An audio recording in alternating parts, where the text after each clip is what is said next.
life. Good? I kind of enjoy having no service once in a while. It's kind of quiet. All right. I got the paperwork. Awesome. It doesn't have a DocuSign on it though, right? No, you just have to. Just print it out and fax it back to you. You can Email it. Yeah, you can just DocuSign and just email it back. Okay. Send it to DocuSign. Not sure to be here, man. It's very last minute. I literally just ordered the ticket that Thursday night and then we just flew out here. So, I was here for the community, man. So, Good, good. Glad you made it. anywhere in the world, you can just have a text. Yeah, Texas, right? Yeah. Whatever happened to Avit and ClickHacks? They're around. They're just not, I guess they don't have. It's just a different tour, different team. Look at you go. Got everything set up? Good. Their other team member is still in Europe. So Do we have, where's the presenter button at? That's all the shit I left. I left that too. So now I have to sit here and click here. I'm sorry. it's definitely different. This is a more focused It's okay. team for those who are like doing I'll get to go. Next. So it was good for the guests. Why are we so quirky? We're not, there's not really a, No fix for that? well, it's got kind of like, It's fine. any better? Yeah. We're not going to be sitting there. Great. So. Are we late? We're super late. No, we're only 10 minutes. Would you see if you can get one of these to connect? Yeah. It's up there. For some reason, one connected and two didn't. Almost like we have the things swapped. Probably do. You want to go ahead and let him go? Yeah. Yeah, we're good. We're ready for you.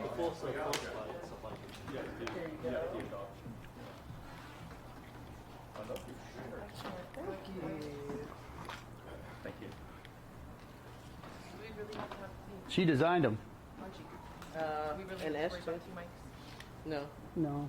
It'd be nice though if you could. If it's not.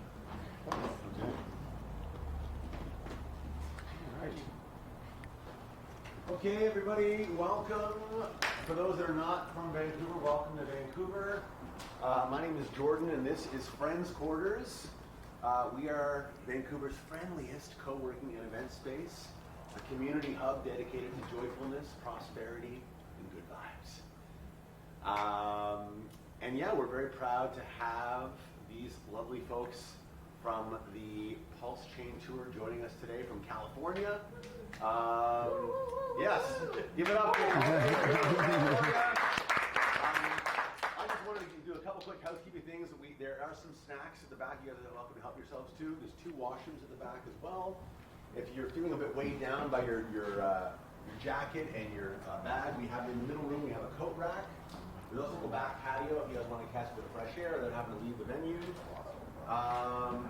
Yeah, and if you guys are impressed with the venue and you're looking to have an event here in the future, You're welcome. we do lots of events here. We had a birthday party, a 50th birthday party here last night. We've got a 30th birthday party happening here tonight. We've got weddings here. We do business trainings in the daytime. We have yoga here on Tuesdays. We're called Friends Quarters. If you're curious about having an event in this space, I'm going to look QR code here, which leads to our Instagram. I'll leave that at the front, or you can ask me questions throughout the day. But yeah, so that's it for me. I'm going to just hand it off to these lovely folks. So again, great to have the PulseChain Tour here. I'm going to turn it over to Captain RG3. Give it up for him. We good in the shot, SJ? Yes. You got sound? Everything good? I'm going to sit down so it doesn't seem weird. There's like, 2 handfuls of people in here. I don't want to stand out for like a Mr. Presenter, right? So, well, welcome everybody, and thanks for welcoming us to Vancouver. Always love coming to Canada. I've spent a lot of time on the other side in the Toronto area, all up and down through there. Haven't been over here much, but what an awesome place to be, and the Hexicans everywhere I go are just awesome people. So what we're going to do is talk a little bit about DeFi. talk a little bit about the history of Bitcoin, Ethereum, and where we're going, and a lot of new stuff that's coming out. I add to the presentation all the new things that we're learning, so that you can be informed as we go along. I don't keep it the same old boring drab stuff. How many people here are brand new to crypto? First season? Second season? Okay, so we got some vets here. Good. So we can skip the early stuff and we'll get right into the juicy stuff that's happening now. So first of all, I'd like to thank my team here, the crew. We've got Crypto Culture, Casey in the back there, who handles everything. Make sure that we get here safe and get you guys everything that you need.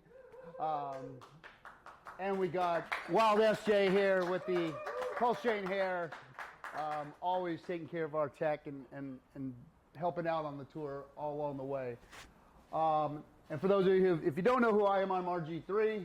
I am one of the original streamers from the Hex community. We started a stream called Discord Syndicate. Yeah, go ahead and flip this. Discord Syndicate, and we help to grow the community because this is a grassroots organization. We don't have any business model behind it, no corporations. Richard doesn't pay us at all or thank us hardly, but we do it because we all know what he did.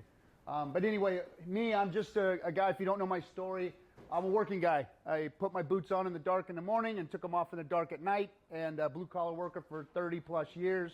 Moved heavy equipment. That's a fancy name for it. Millwright is, I just pick things up and put them down, but heavy things like stuff that weighed 2, 3, 4 million pounds, stuff like that. I did that and kept my wife home with our kids. I wanted a traditional kind of thing where she stayed home with the kids and took them to school and made dinner and all that stuff. And so I worked hard. And then I had to have a job on the outside. And that was a gaming company that supported a game called Counter-Strike. You know what Counter-Strike is? Yeah. Right. So it failed miserably. I'd lost it during the dot-com boom. But I was in these IIRC chat rooms. We didn't have cool comms like you do today. We were in like DOS prompt chat rooms. That's how we learned where each other were playing on servers and stuff like that. Well, in those chat rooms, there were a lot of talk about this Bitcoin thing happening and cryptocurrencies. And as we developed our gaming platform, they tried to get us to put cryptocurrencies in the gaming platform. And we blew it off. We heard Bitcoin come out in 09 and 10. And we decided that we didn't want to have anything to do with it. But in 2014, somebody asked me for some Bitcoin for some software work, and set up a wallet and did the whole thing and sent them the Bitcoin and didn't think much of it. And then a few months later, there was about $30 worth of Bitcoin change in there. And then a few months later, somebody asked me for some more. So I went and opened the wallet to put some more in, and there was like $800 in there. And I said, well, wait a second, there's something to this. So I jumped into the Satoshi white paper, and I spent 3 days, just did not sleep. My eyes were burning. I was throwing up. I didn't eat. I was just like, this crypto thing is going to change the world, right? And so after about 3 days of that, I got myself into every Telegram chat room, every old IRC chat room I could find, and just read and did and got involved in everything. I got the shit scammed out of me. I lost a lot of money playing in these pump and dump rooms. I saw friends of mine go to prison. I went around the world. I was in Thailand for mining operations, people that were partnering up with Roger Ver doing things and stuff, and just dove into the whole crypto space. And then by 2017, when I held all the way up to the top and we were looking like we were finally making money, right? A guy named Richard Hart here called the top of Bitcoin, and I said, whatever, screw this guy, and I unfollowed him at that point. And sure as shit, the next day, everything crashed. And it just kept going down. I just watched my bags go. So I was distraught. I was pissed. I hated that guy, Richard Hart. And then after about 2 days of that, I decided, well, wait a second, dummy. That guy called the top to the day of Bitcoin. You should be listening to him, not unfollowing him, right? So I started listening to Richard and following Richard. I knew about him. I saw some of his old streams and stuff. But I wanted to get involved in more of what he was doing, because he was talking about he was going to come back and make his own coin. And if some of you remember, it was called Fluid Dynamics. Coin was the first iteration of it, and it kind of went over my head. I didn't understand it. But then he started talking about Bitcoin Hex. And it started making sense to me because I knew, first of all, the first thing that we needed was self-custody of our crypto.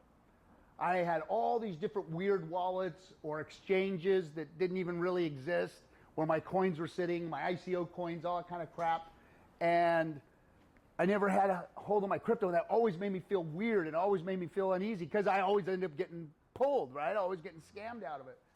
So when Richard said, nope, ERC20, you do the contracts there, you handle it, it's a certificate of deposit, you're going to put it away, lock in, it pays you inflation from the coin. I was like, holy shit, that's good. That's what we need. So I jumped in wholeheartedly with everything I had left in crypto. And mind you, I'm a guy that's been an entrepreneur for the last 20 years, had a blue-collar job, pension, couple houses, raised my kids in Southern California. I did okay. This wasn't my rent money that I put in this. This wasn't like money that was over leveraging me. This was just a few bucks of crypto that I'd been saving over the last 4, 5, 6 years. And so with that, of course, we all know the story of Hex 10,000X, those of us who got in the beginning in the AA lobby and staked and did all that stuff. We did really good. That changed my life, my family's life forever. And within 3 years, I was able to retire from the job that I just spent 30 years in. Because of that and because of what Richard gave to us, the tools that he gave to us to build true DeFi, I went on a crusade of community building, continued to bring streamers into the space, support streamers every time I could get a chance, support projects that were coming onto the PulseChain. Whether they were scams or bullshit projects or not, I let everybody have a voice. I never told anybody to invest in anything, but I wanted everybody to see who was out there and what they were doing and listen to them and give everybody a voice, whether they were doing bullshit or they were making something good. Everybody needs to discern that from themselves, but we shouldn't be hiding everything, right? So that was my plan, was to community build. We made a movie. If you don't know, it's called The Highest of Stakes. Community effort. We put the money together. I helped produce the film. Then they asked me to be in it, so I was in it. And the rest is history. It's, you know, you can stream it from Apple, Amazon. If you go fly international, it's on planes. It's all over the place. I also have a couple of products in the background. The Hex Investment Trust, which is basically a paper hex, like a Bitcoin grayscale. And some other things that me and my partners are working on. And we're also building new cryptos now on the PulseChain. So let's go ahead and flip that through. Blockchain basics. We don't need to talk about this. You guys all know what blockchain is. History of Bitcoin. Let's talk briefly about this and what I want everybody to understand. My take on it anyway. Everybody has their own take. You know, people hear me talk about Bitcoin in a negative light. And I don't talk about it in a negative light because I don't have respect for it or what it's done. I speak that way because it's the only technology that is allowed to exist in the garbage state that it is in. It's old technology. It's damn near 13 years old. I mean, the toasters don't last 13 years, let alone real tech like Bitcoin, like crypto, right? I mean, it paved the way. It created a platform for us to have a transaction on the internet, peer-to-peer, safely, without a double spend. That's it. That's all it did. Thank you. Meme coin, right? But it also has blockchain technology behind it. So Satoshi knew what he was doing. He was building the technology.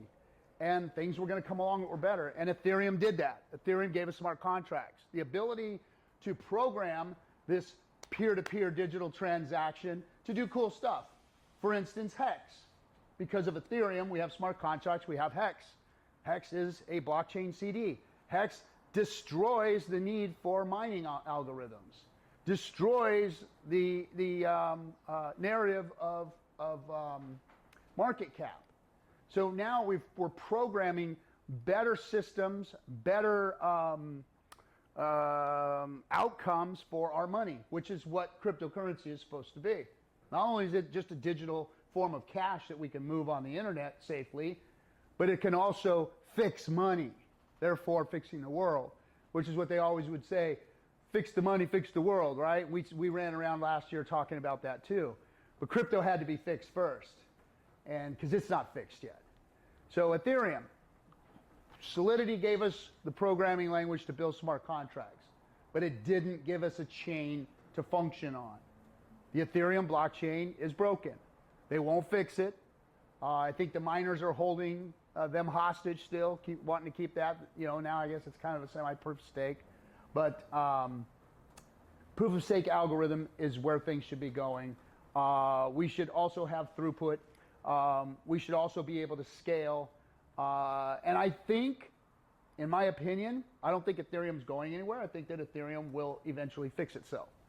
Therefore, making everything on Ethereum work again. Hint, hint. Let's go to this one here. So while all of this is going on, we're in the middle of something called the halvening. The halvening just happened a few days ago, a week ago, or whatever. And this is the halvening cycles. 2013, when I got, right around the time I got into crypto, was when the first halvening had already occurred. That was the first pump. It started dumping and then started moving again in 2014 when I actually got in. So all this thing here was what got me excited. This run up to 2017 was what got me excited about crypto.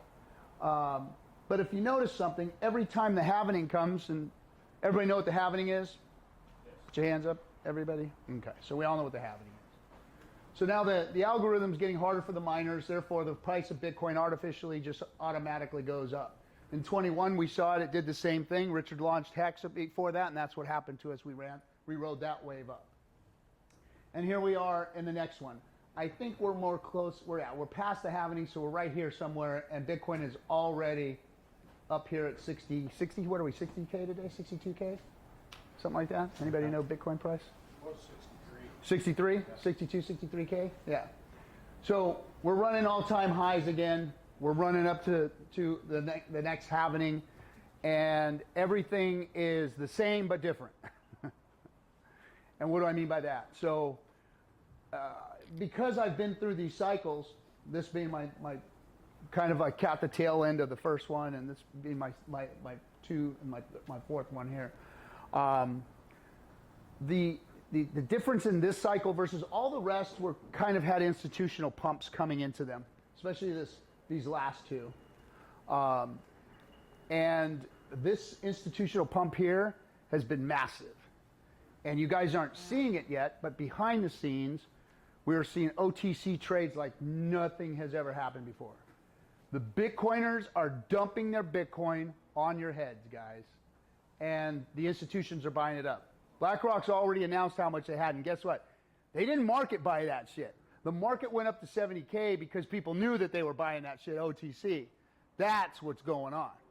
I saw it. I've been talking about it for the last 6 months on stream, saying, guys, the OTC trades are happening. People are selling their Bitcoin. I'm seeing, you don't see a brand new wallet come up and then somebody move $500 million worth of Bitcoin to it. Nobody is stupid enough to move that amount of Bitcoin in one transaction to one wallet unless there's something serious going on. There's a room full of people, there's security, there's lawyers, there's a secured connection. That money is moving from one wallet to the next, and they all leave with their guns and everything, and that's done. That's how that stuff's happening. Nobody's moving 1 billion Bitcoin just sending it over the internet from their mom's basement with a hot pocket in their mouth. That's not what's happening.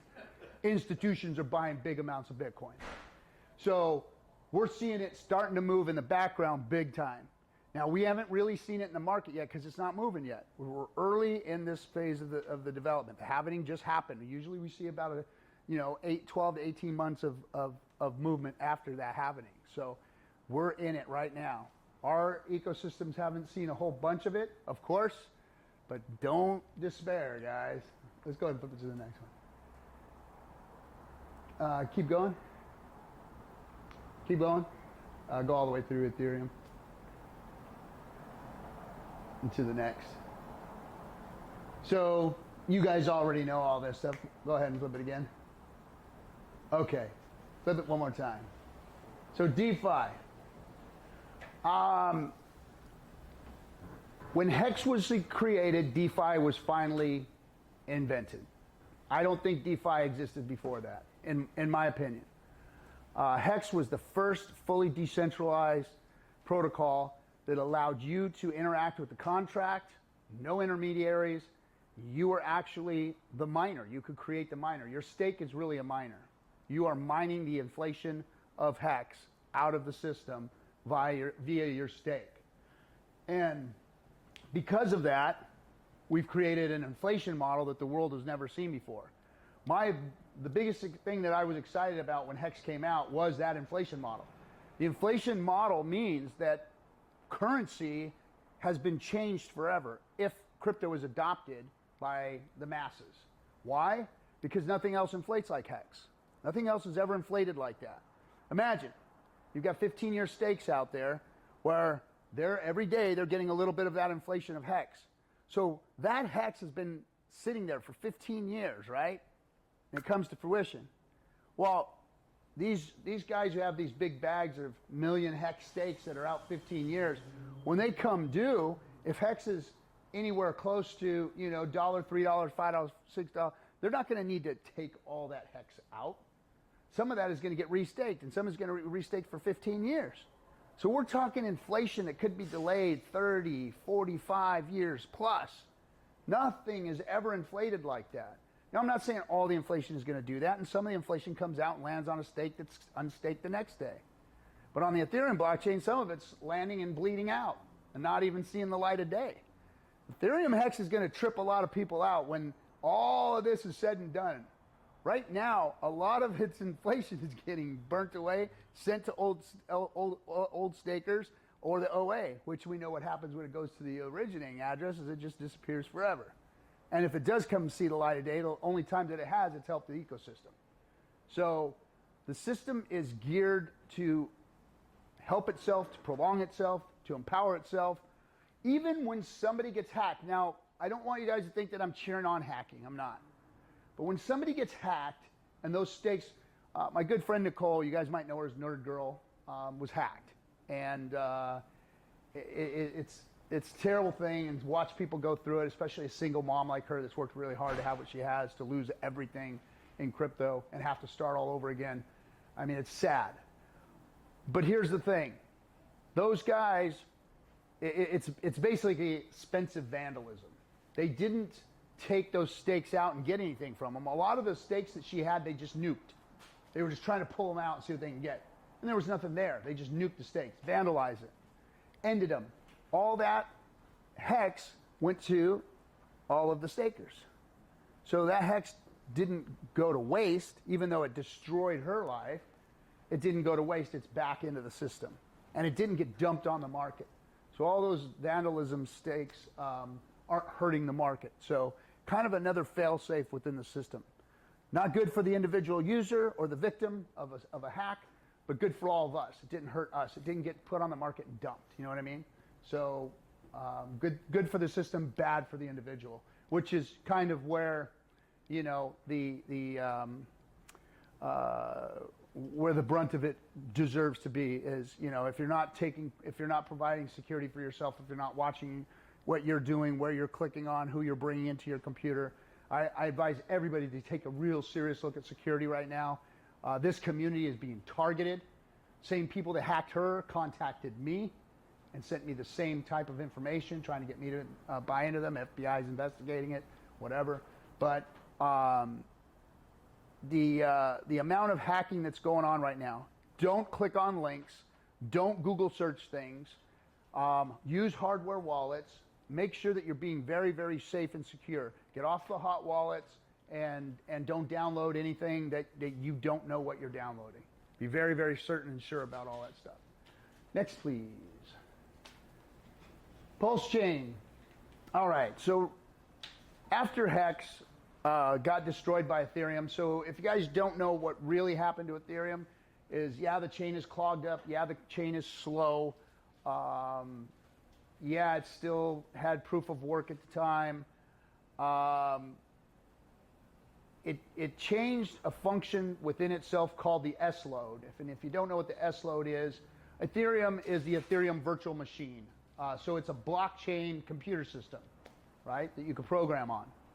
And that blockchain computer system costs you money to operate. It costs you Ethereum, gas. And that gas is used to make computations.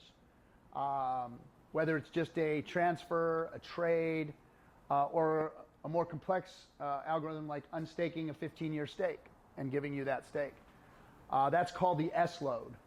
And that S load, to calculate the stake amount and everything, when Ethereum upped its fees, it kind of like, I couldn't tell you the exact number, but I think it was either a 4 or 10x the price of everything else.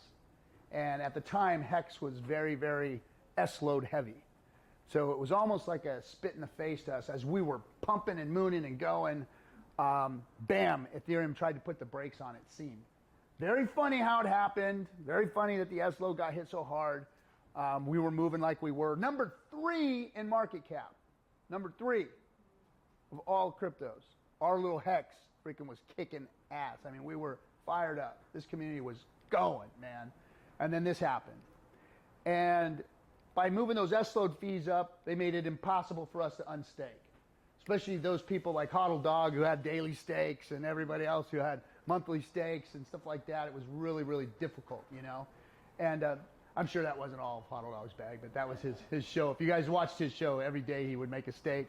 So all those stakes kind of got ruined or whatever. But anyway, the S load really was a kick in the face. And that's when Richard said, hey, I'm going to fix this for you.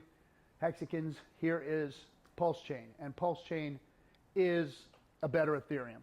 It's Ethereum with all of its upgrades. It's Ethereum that's scaled. It's Ethereum that has cheaper fees. And it's Ethereum that also adopted the whole system state of the ERC20s from Ethereum over to itself. So everybody got free copies of those, which was something that was never done before. So he created a better Ethereum and gave everybody the option to use it or not. You know, something that's happening interesting right now, and we could discuss it and talk about it because I think we're pretty much close to the end of it. How much time do I have left? 30. Keep going? Okay. You got all day. So one of the things that I'd like to explain and talk to everybody about, has everybody heard of the PDI issue? PDI? PDI?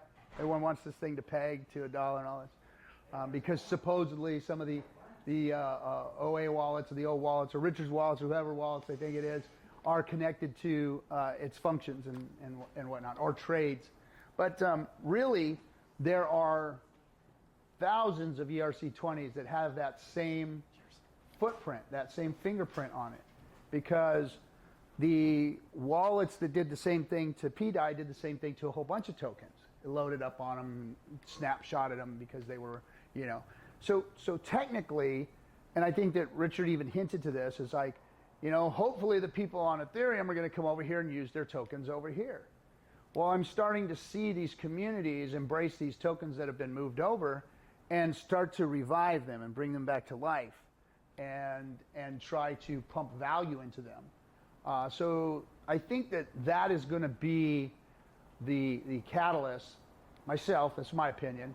I think that's going to be the catalyst to Ethereum, or to PulseChain's growth from Ethereum folks coming over, and not so much just to use the tech that is PulseChain, but to see the value in their tokens that have come over, that they have bags full of, you know. And I think some of the founders of those tokens, once they realize that they do have value in their tokens over here, they might want to come over and start, you know, presenting their projects on PulseChain. So that's a lot of what I'm seeing that's happening, and it's an interesting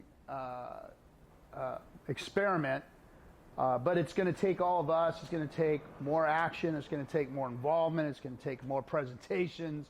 It's going to take all of us getting out there and doing our thing to bring adoption and attention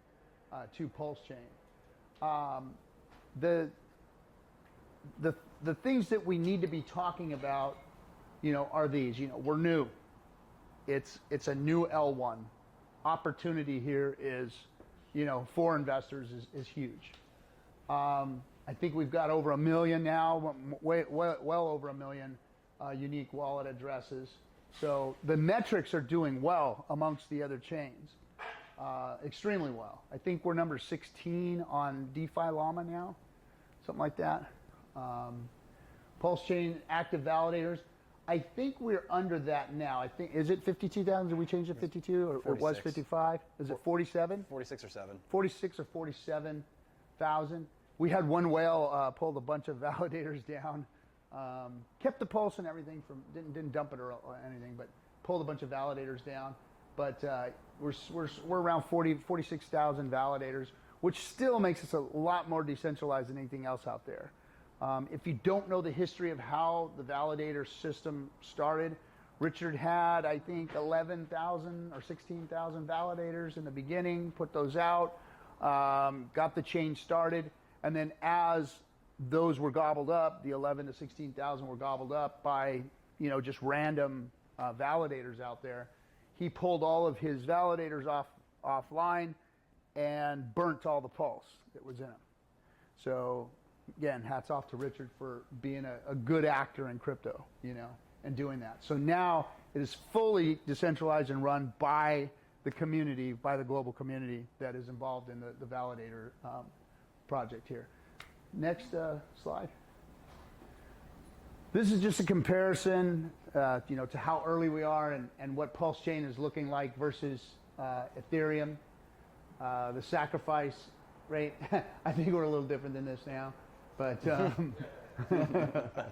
it's showing the different fractals and the comparisons there. We'll have to update that slide.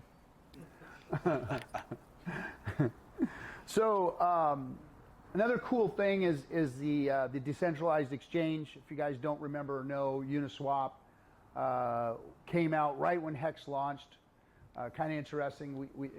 If it wasn't for Uniswap, the Hex product wouldn't have done what it did, to be honest.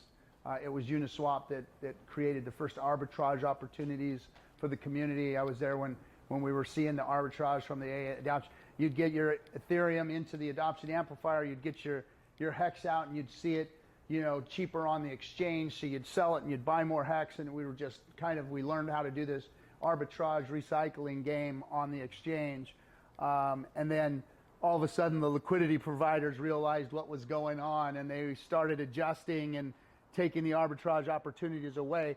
But it was cool because it's a natural adjustment. It's equilibrium. It's what the systems are meant to do. Like you'll see it today. Like you see a lot of these projects that are coming out, and I'd like to speak to that too. I know there's a lot of community members out there that either have been hurt by bad projects or lost money or don't want other people to lose money. But here's the thing. Going out and witch hunting, poking sticks in people's eyes, going after people and using the word scammer every time you see somebody fail is not the way we should be doing this. Scammers usually hide themselves, come, scam, and go. I've seen it 1 billion times. Scammers do. They don't hang around. They don't go on streams. They don't explain what they've done wrong. Or that's not what scammers do. Scammers come, discreet, steal from you, and they go. And show up somewhere else, with a different face or whatever. But people are in this ecosystem who have made mistakes either through laziness or being inept or not ready for prime time. We need to give them the chance to do so. Now you, as the investor or the user of their protocol, are taking the risk of doing so. And you need to take on that risk 100% on yourself if you're going to get involved in those protocols. But trying to call everything a scam just because they fail or did the wrong thing is not the right way to do it. A lot of what's happening right now is that people aren't understanding what I just talked about the arbitrage issue. We have these bots out there now that are waiting for projects to launch. And a project in their team might put a bunch of liquidity out there and a token, and these bots see it, and manipulate the price instant that the token launches and suck the liquidity right out of the exchange, therefore setting up a big crash and making it look like a rug pull. So people are making mistakes, bots are out there capitalizing on it, and investors are the ones that are getting their asses handed to them. So buyer beware, beware of these new projects, watch how that liquidity is moving, learn the liquidity game, learn what's going on, because that's what the DeFi space is going to be about. It's going to be about liquidity. It's going to be about the equilibrium of those tokens on those liquidity pools and what liquidity pools are tied to what. And now we've got a lot more nuance when it comes to liquidity providing, because now we've got multi-tokens on one liquidity pool and all kinds of other stuff, one-sided liquidity.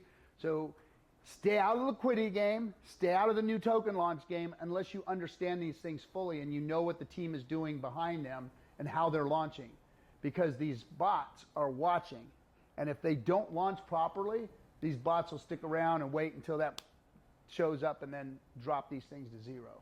And then make it look like a rug pull and make the fool that created the token or the LPs look like fools. So yeah, go ahead. How do we mitigate that? I have that issue myself. It's impossible.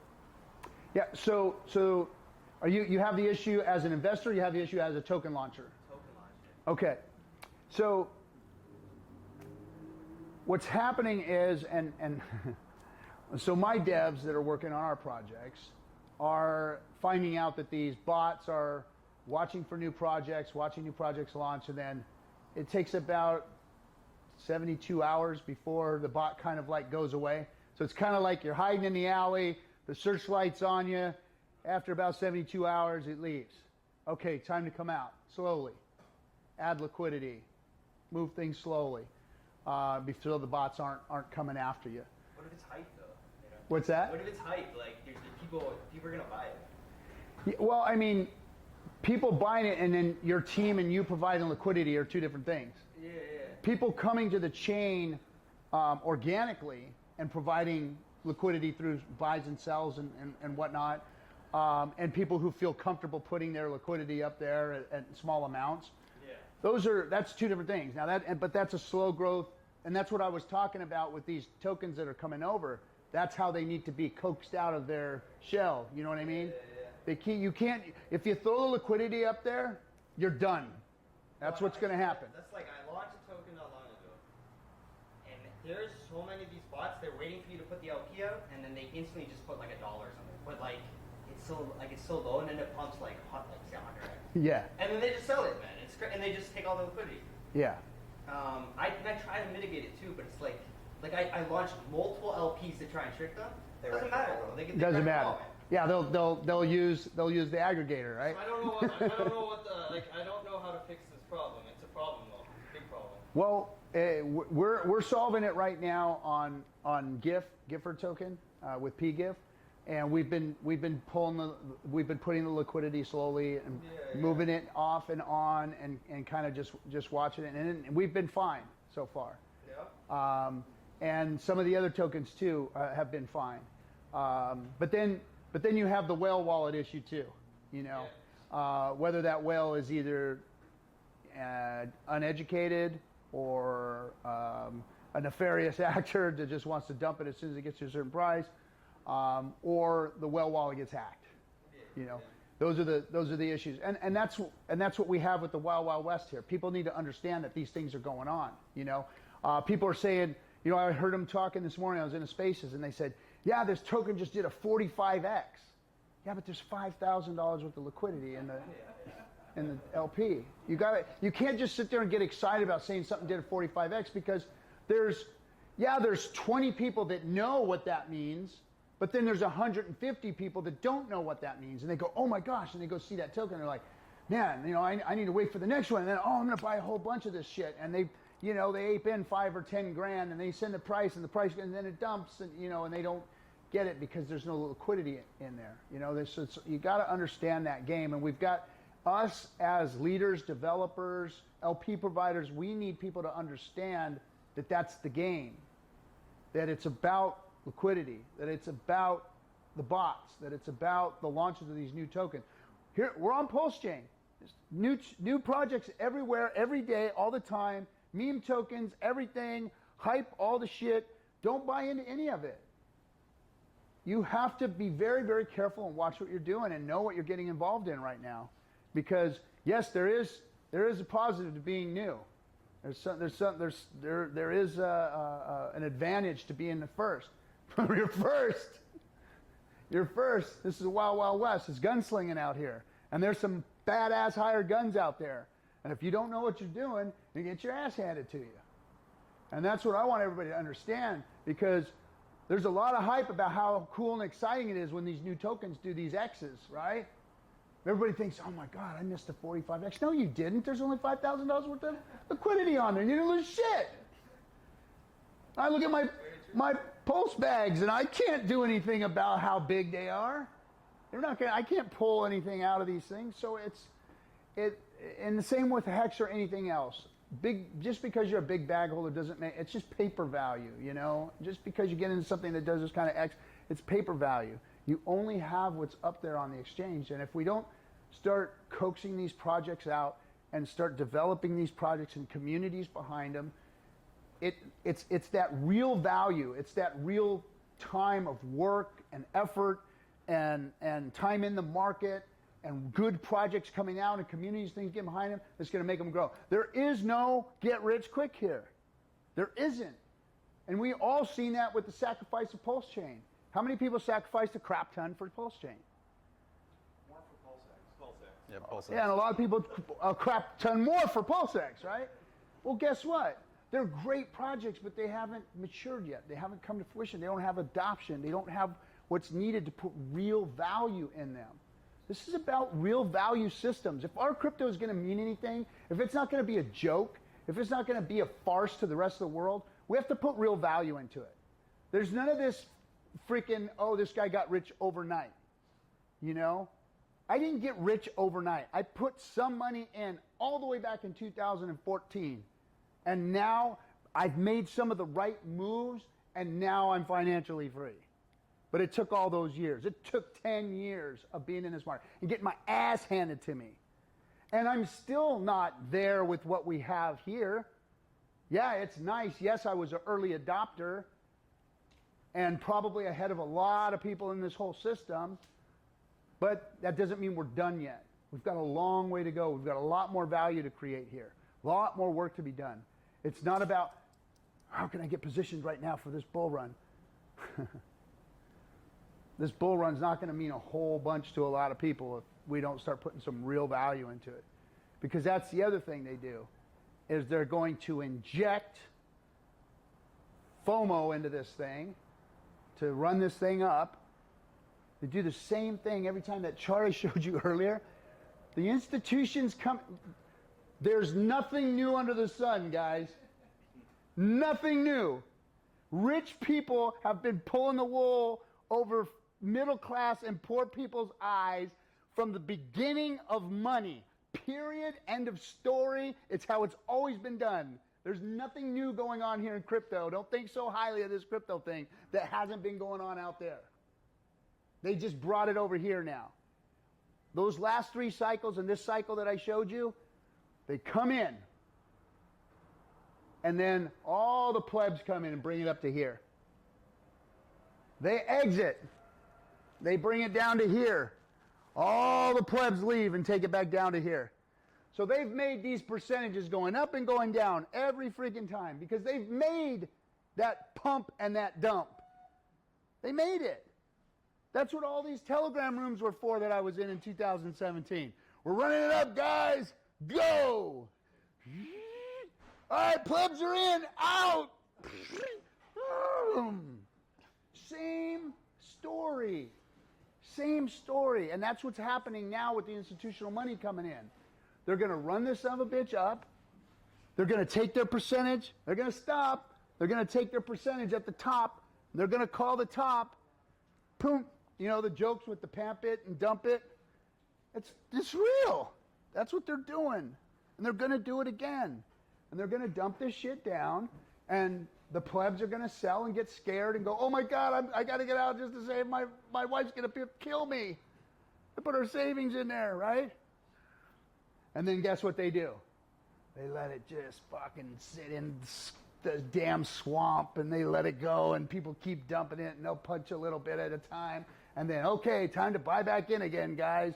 Run that thing up. Oh, wait, we got that halvening thing, too. That's going to push it all up anyway, so let's do it right there, you know. Let's OTC trade and bring freaking a bunch of billions in before they even see it, right? And then, boom, 70K Bitcoin. Why? Why 70K Bitcoin? Did Bitcoin get better? Did the ecosystem grow? Did all of a sudden crypto adoption take on some just outlandish fuck, everybody wants to get in crypto now? No. Your neighbors still think you're crazy. Your mom still won't talk to you. Your brother's still pissed because you got him in at the last pop. Your neighbor's laughing at you because you don't have a Lambo in your garage. Come on. I'm telling the truth here. That's what's happening out there, guys. There's nothing new under the sun. They're going to do us again. But really, and what I'm trying to fucking do here is shake the shit out of everybody to put some reality into your ass and show you that we got something here that can change the world. But if we don't quit acting like jackasses and uneducated buffoons, we're going to lose it. And we're losing it right now to the institutions. They got your Bitcoin. Buy Bitcoin. All the old OGs sold their Bitcoin to those guys. BlackRock owns the Bitcoin. Grayscale owns the Bitcoin. They lost it. It belongs to institutions. The exact same people that we've been rallying against this whole time. The people that we've been saying we want to get away from. They cheered it on. Yay, BlackRock! Buy our Bitcoin! Yay! Bring money into the system! Yay! Run it to 70K! Yay! Gone. The people that we were literally fighting against own it. Now we go to DeFi. DeFi is the way for us to get out from under the boot on the neck. Because Bitcoin was easy for them to take over. Because they knew all they needed was some weak hands. And they got them. All those guys been holding all that old Bitcoin for all that time. They got them. And they got that Bitcoin. And they're going to get the Ethereum now too. Oh, don't forget that ETF will come. Hong Kong gave it to them, so we're going to give it to them too eventually, more than likely. So we need DeFi. We need legitimacy. We need real money, real value, real projects, real voices, real politics, real work being done to make this thing pump. They say, RG, why are you doing this? Why are you out here? Why are you doing this? You're trying to skim money off of everybody doing these events. I don't make a fucking dime doing this. This costs me my time, my money, my marriage, all those things are going out the window to try and talk to the world about this. And if there's only 10, 20 people in the room, I don't care. I'm going to keep doing it until I have a whole stadium full of people in the room listening to this stuff. Because until we get to those levels, until we start bringing in adoption like that, we're in big trouble, guys. We're in big trouble. The money I made ain't going to matter. They're going to take it from us. They're going to regulate it right out of these systems that we call governments. And they're not going to be able to play with it. They're trying to demonize DeFi. It's like demonizing cash, right? Oh, because all the cocaine is bought with cash, cash is bad. Because all of the hit jobs are done with cash, cash is bad, right? That's not the case. You can't let them push these stupid narratives, especially in our politics, against something that we know can help people. The first reason I got involved with Hex is because I saw a way. So all of my buddies that I worked with for the last 30 years, hardworking guys, drinking themselves to death because they're worried about what's happening. They're not going to be able to retire. They're going to have to work till they're 70. And that job that I did was not easy to do in your 70s. Can't do it. I sold my spine to pay for the home and the food and everything for my family. And I saw these guys not having a pension plan, not having retirement plan. And I said, Hex does that for people. That's something that people can actually, 38% APY? I make that nowhere, no how. Couldn't go to Vegas and get lucky and make 38% APY. It just doesn't work anywhere. So here we have a tool that is always going to push 20 to 25% APY. And if anybody wants to ask me afterwards, I'll tell you why I think Hex will always have a 20% APY, never go below that. When institutions, insurance companies, and investment options for people's retirement start to see that you can pull those kind of returns automatically off of a programmed cryptocurrency, Hex goes to the moon. People are waiting in line for Hex to come out of stakes to buy it. That's what happens. And people think that Ethereum Hex is dead. Yeah, what happens when the PulseChain Ethereum dries up? Got another one over there making 20 APY over on Ethereum, right? So DeFi is it's gonna take time for it to develop. It's gonna take time for it to mature, and it's gonna take all of us, because Richard can't do it on his own. He's not gonna do it on his own. He said, look, I'm gonna build this shit for you guys. You guys go and build on it and bring people and do all that. I ain't doing it. And he hasn't. All the advertising efforts, all of these tour efforts, all of our online efforts that, with the streamers and everybody who's given their time, it's all free. Richard didn't pay for any of this stuff. This is the only space where I think that we really, as people, have a revolution in our hands, a peaceful revolution, where we can take the power away from the governments and the banks and the rich people in the world and do our own thing. And if we keep allowing it just to turn into a cesspool and people poking people in the eyes and, I ain't even going to say it, meme coin central with all the names out there, all the different meme coins, then, we're missing the point of what we really should be doing here. So anyway, that there is how to get people. OX Coast isn't ready for prime time yet, guys. They're still working on their money changing license stuff. Go ahead and go to the next one.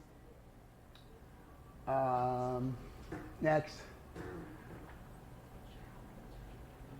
So as you guys are onboarding people, be sure that you're onboarding people correctly. Let them know all this stuff. Don't jade them with, oh, I know this guy that's made millions of dollars, it could go up this high, or it went up this high before. It was 56 cents, now it's a penny. That's not how you talk to them. How I just talked to you, all of the difficulties, all the issues, all the problems, the fact that you're new in this space, realize that.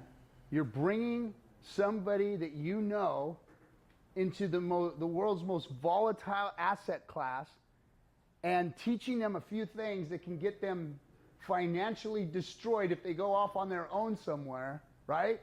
Imagine you bring somebody in, you get them a wallet, they get their Coinbase, they get going, and then they see a stream, and they hear spaces, and they wander off from you, and they start just going into this thing. And before you know it, they've got a gambler's mentality maybe, and they start aping in their pension plans and their savings accounts and taking loans out on their homes, and they got this thing, right?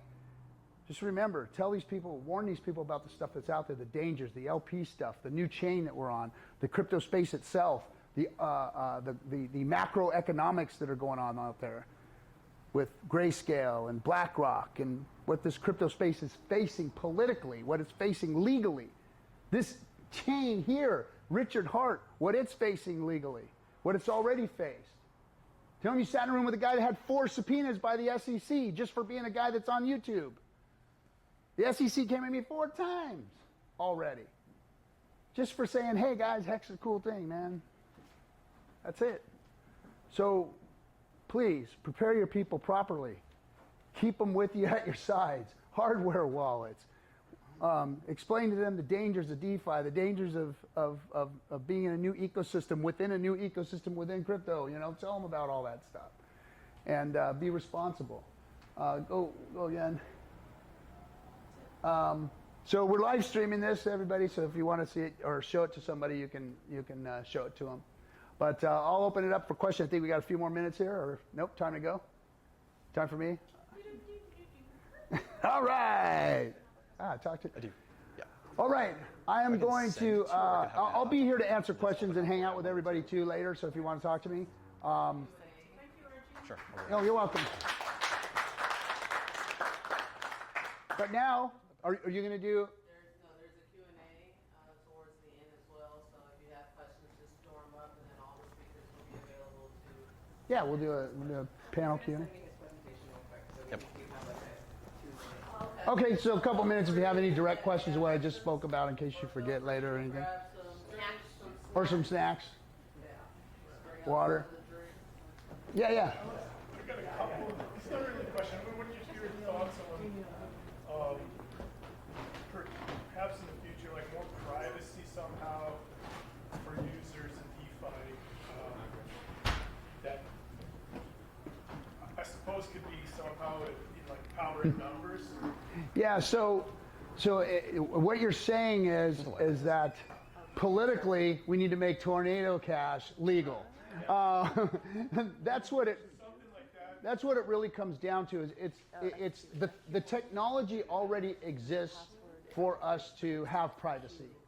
There's plenty of protocols out there that we can adopt on PulseChain that will give us that. Wait, sorry. Okay. Like me as an employee, I don't have to let all my employees know that I'm paying this one that much and this one that much and this one that much in crypto.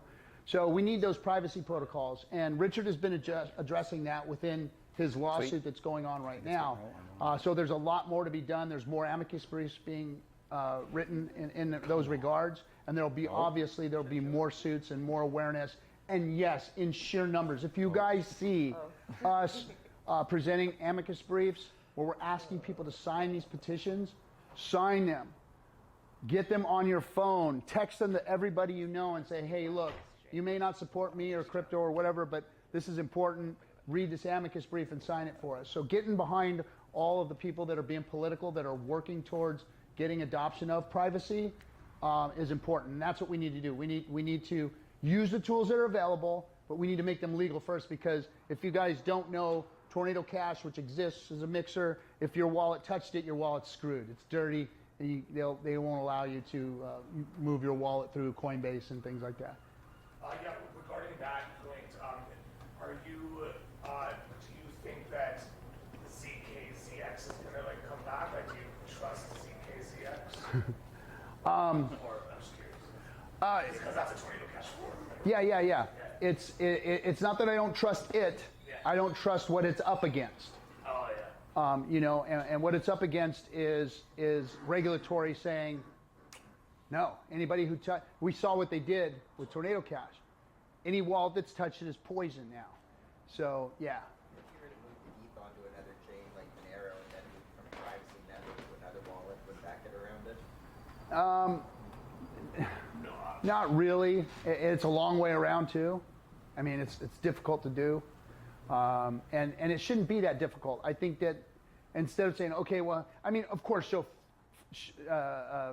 quick fix, do your thing, go do what you got to do if you've got to do it type of thing. But it shouldn't be that way. If we want to bring adoption, if we want real privacy, it should be simple, it should be easy, it should be legal. And I think that's the direction us as a community needs to go. Individuals, go use the tools that are available, to do what you got to do. But as far as the narrative, we need to be speaking to authorities saying, we need privacy.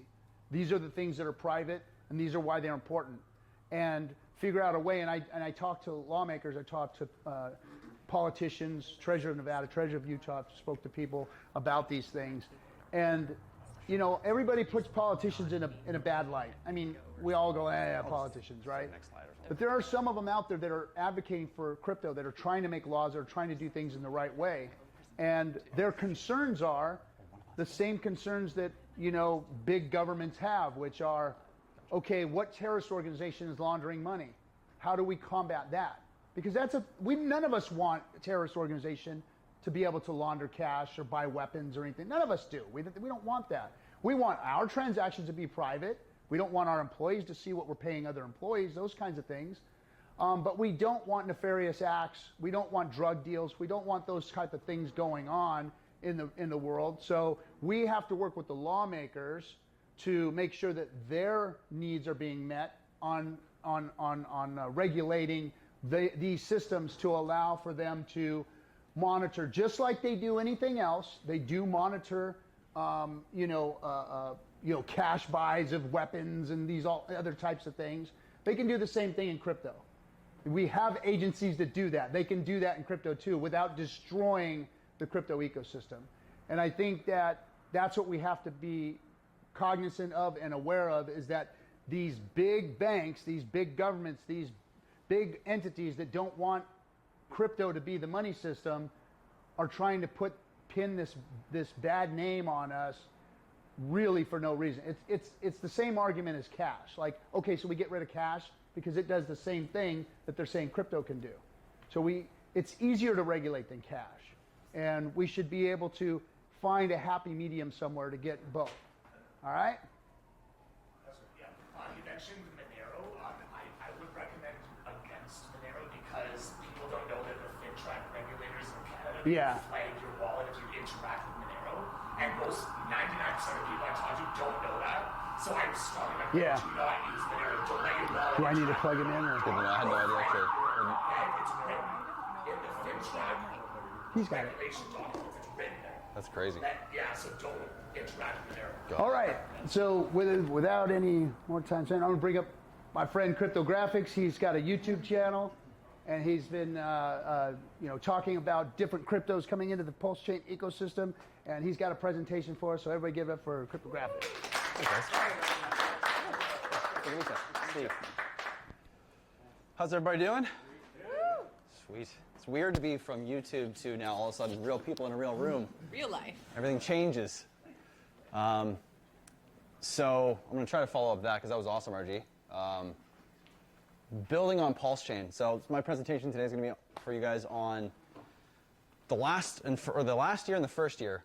And if we think about that for a moment, how important it's been to, or how important it is to understand that everything I'm going to talk about and everything that we're going to see over even the next years is starting from this first year. And before I talk about that, I guess I'll introduce myself. I don't have this on the slide, so I figured I'll improvise because I probably don't have a full hour here with what I got, but I'll try and make it work. So I'm Steve. Some of you may know me as CryptoGRPX. My crypto journey has been interesting. I get the same reaction from everyone, and I'm kind of expecting it. So my crypto journey started from inspiration from my mom. My mom actually was the person who got me into crypto, and she was all into chilies and all sorts of like these random altcoins. She's basically just chasing this new thing all over the map and just trying to get me involved. Well, I got interested. I started doing some research, understanding a little bit more about what Bitcoin was, understanding a little more what Ethereum was. But the more I would do research to understand these things, I'm like, okay, well, Bitcoin's been around since 2009, 2010. That's pretty old. Ethereum, 2015.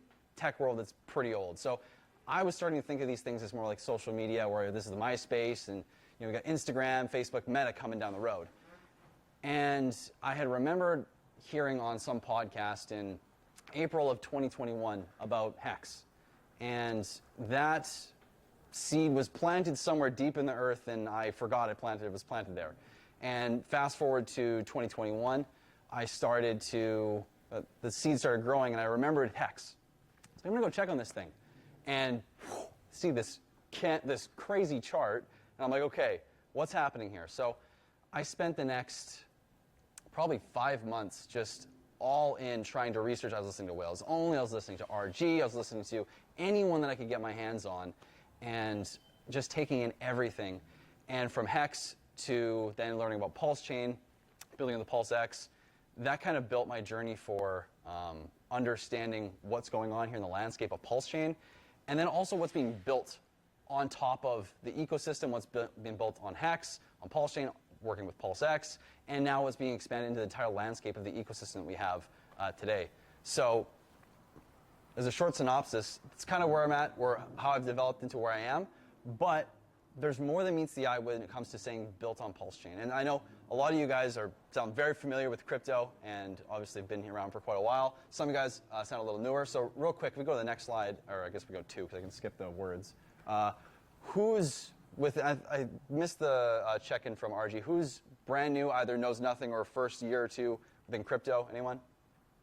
Okay, sweet. So Awesome. So everyone's pretty much 2-3 years plus, multiple seasons of crypto, easy. Okay, nice. Okay, so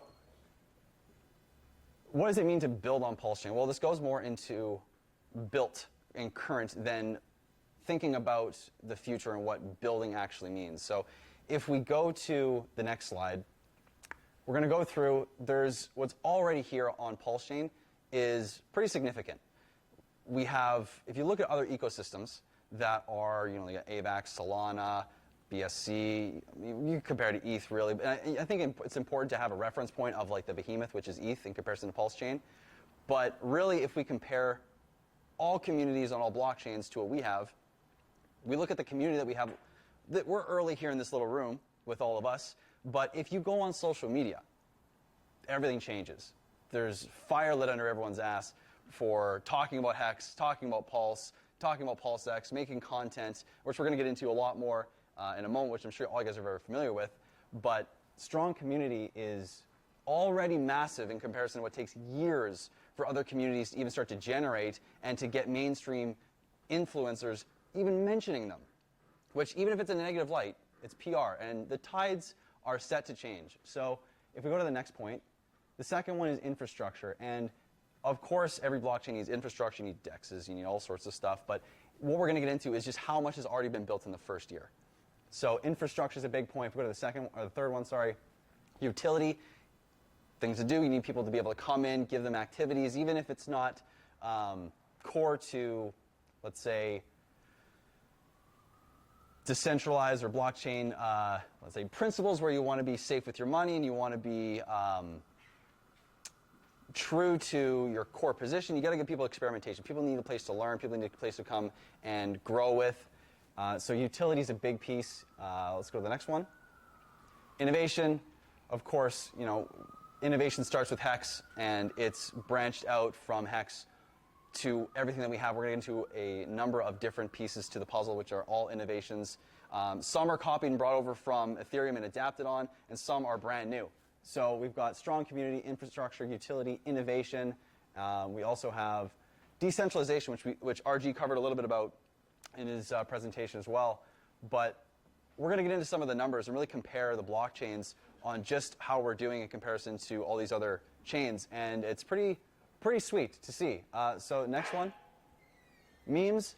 Now, memes are interesting because when you first see memes, you're probably thinking like, oh God, we're a PulseChain, we don't pick up pennies in front of freight trains. Like, we've all heard that saying multiple times, and memes kind of are the freight train a lot of the times, or can be the freight train. So we're going to get into why memes are just as important as anything else on this, and it might not be, at least from my perspective, what you're expecting to hear when it comes to memes. We have community migration, which is, we have this whole system state copy, which is already been set and the ground floor has been laid for all these communities that already exist to be brought over and just integrate perfectly into PulseChain. And like RG was saying, that is a process and it takes time, but the ground floor has already been laid. So it's only a matter of time before, and we're already seeing some communities slowly trickle over. So this is a big one. And of course, the founder.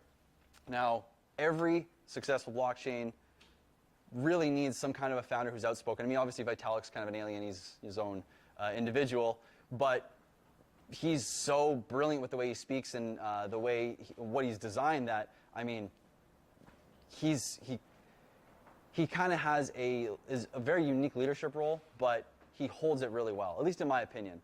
And he kind of owns who he is. He's a funny, weird guy. All of the Ethereum Foundation songs and stuff, I don't know if he designs those, but he's always a part of them. You know, so he's quirky, he plays the role, and he stands out. But Richard is a different beast. I mean, of course, we're all familiar with Richard, you know, from twerking to going into Ferraris to self-help books to being on stage, basically doing battle with some of the best devs on international stage, to building an ecosystem, building a community. I mean, the list goes on, and now to battling for basically crypto at this point too. So it just keeps going and going bigger and bigger and bigger. So let's take a closer look here.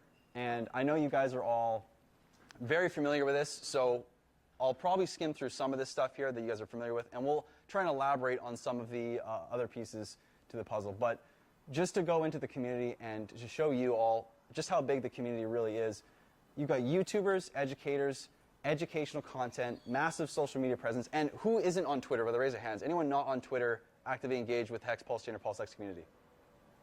Damn, I had an experiment for you guys. There's one? Who's, oh yes, okay, so you're not on Twitter. So what I challenge you to do, and you can even just do one tweet if you like, you can ignore me altogether, but the challenge I would say to you is go on and say, hey, I'm new to the hashtag Hex or hashtag PulseChain, hashtag PulseX community. What would you say? Where's, I've heard you guys are massive, and just a massive, or just a question mark like that, and like this or follow me or show me how big the community is. Anything like that, and just see how quickly you get engagement. And even maybe hashtag Hexicans, hashtag PulseXicans. I like the Exicans. We keep adding that onto everything. So, but try that out, and then see how quickly the whole community just bombards you. And if there's others here, I would say do the same thing. But I've seen people start a Twitter account or just jump on, and literally the next day they've got like hundreds of followers. And they had their mom, their dog, and their cousin or something like that as their 3 people they had on their Twitter account prior, and now they got hundreds. So the community is incredibly active.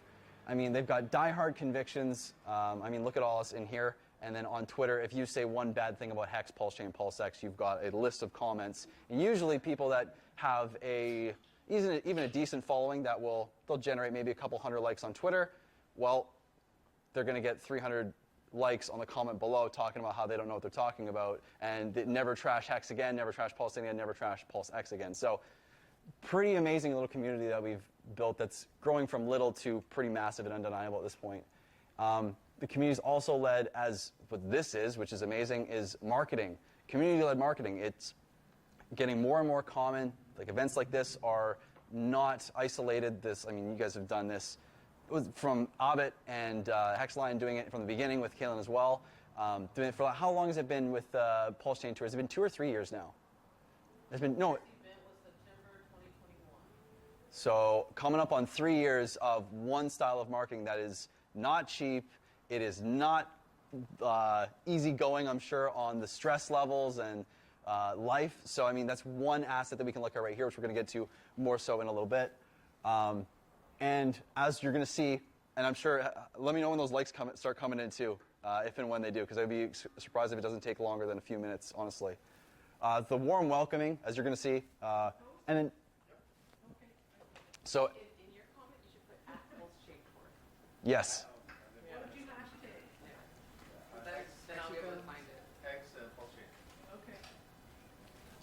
So, and then we also have the platforms that the community's made. So we got like PulseTube, which is a pretty awesome hub for content creators. Like this will probably end up on PulseTube as soon as after it gets uploaded. It may actually be live streaming right now on PulseTube, which is a pretty cool major platform where you can find everybody who speaks about Hex, PulseChain, PulseX, or has ever mentioned them, really. A lot of the sponsors, like you've got, which we're going to see, like the Hex racing teams, they got their own channel. And it's all on PulseTube. Everything is in one spot where if you want to just find out what RG is saying, find out what SJ is doing, find out what the PulseChain Tour is doing, it's all going to be on the platform, or on PulseTube. So if we go to the next slide.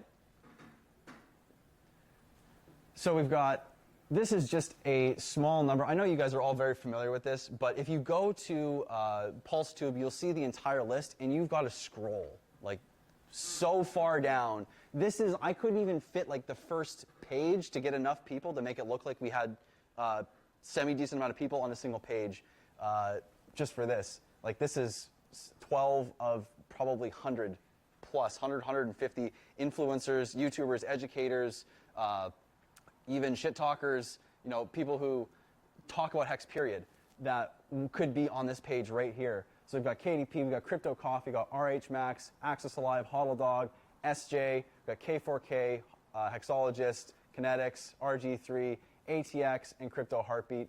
And what's cool about these YouTubers, and about our community too, that I haven't really seen in other communities, I haven't seen a diverse set of, let's say, twists and alternative viewpoints that all dovetail back into the same premise or the same principles of talking about how what Hex stands for, what PulseChain stands for, and kind of what this community is building, while bringing like Crypto Heartbeat. He is very much about kindness and tying in divinity and God into crypto and self-sovereignty. He's got all these really cool messages mixed in. You got ATX, who I'm learning a little bit more about what he is, but he's got some great first principles stuff, like just educating people and pounding into people's heads about limit orders and just basic stuff that is really needed.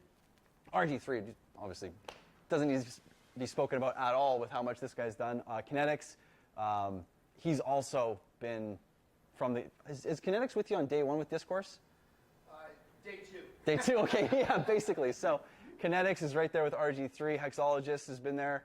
K4K, SJ. I mean, all these guys do so much, and it's a nice, diverse group that we have. So if we go to the next slide here, these are all just a handful of examples. So we've got a couple books, the Hex Lambo, which I'm a big fan of. Anyone watch any of the races of the Hex Lambo the last year? Oh, yeah. They got so they don't have the Lambo this year. They actually crashed one of them, unfortunately. But we had the Daytona 500. That was wild. We missed by like a hair. Did anyone actually watch that live? And yeah. How crazy was that? You were there. Wow. That's amazing. Holy. I'm jealous. I'm very jealous. We've got the I was really hoping to see the PulseChain tour bus, but too bad. Next time? Next time. Okay, sweet. I mean, this is even a more recent one on the bottom left here, which I was seeing. I think this is in Mexico or possibly Spain, Spanish-speaking country. This lady was able to basically get connections to a digital billboard and get PulseChain on a billboard that's going to go basically 24/7 over the next while, and it's all out of pocket from her.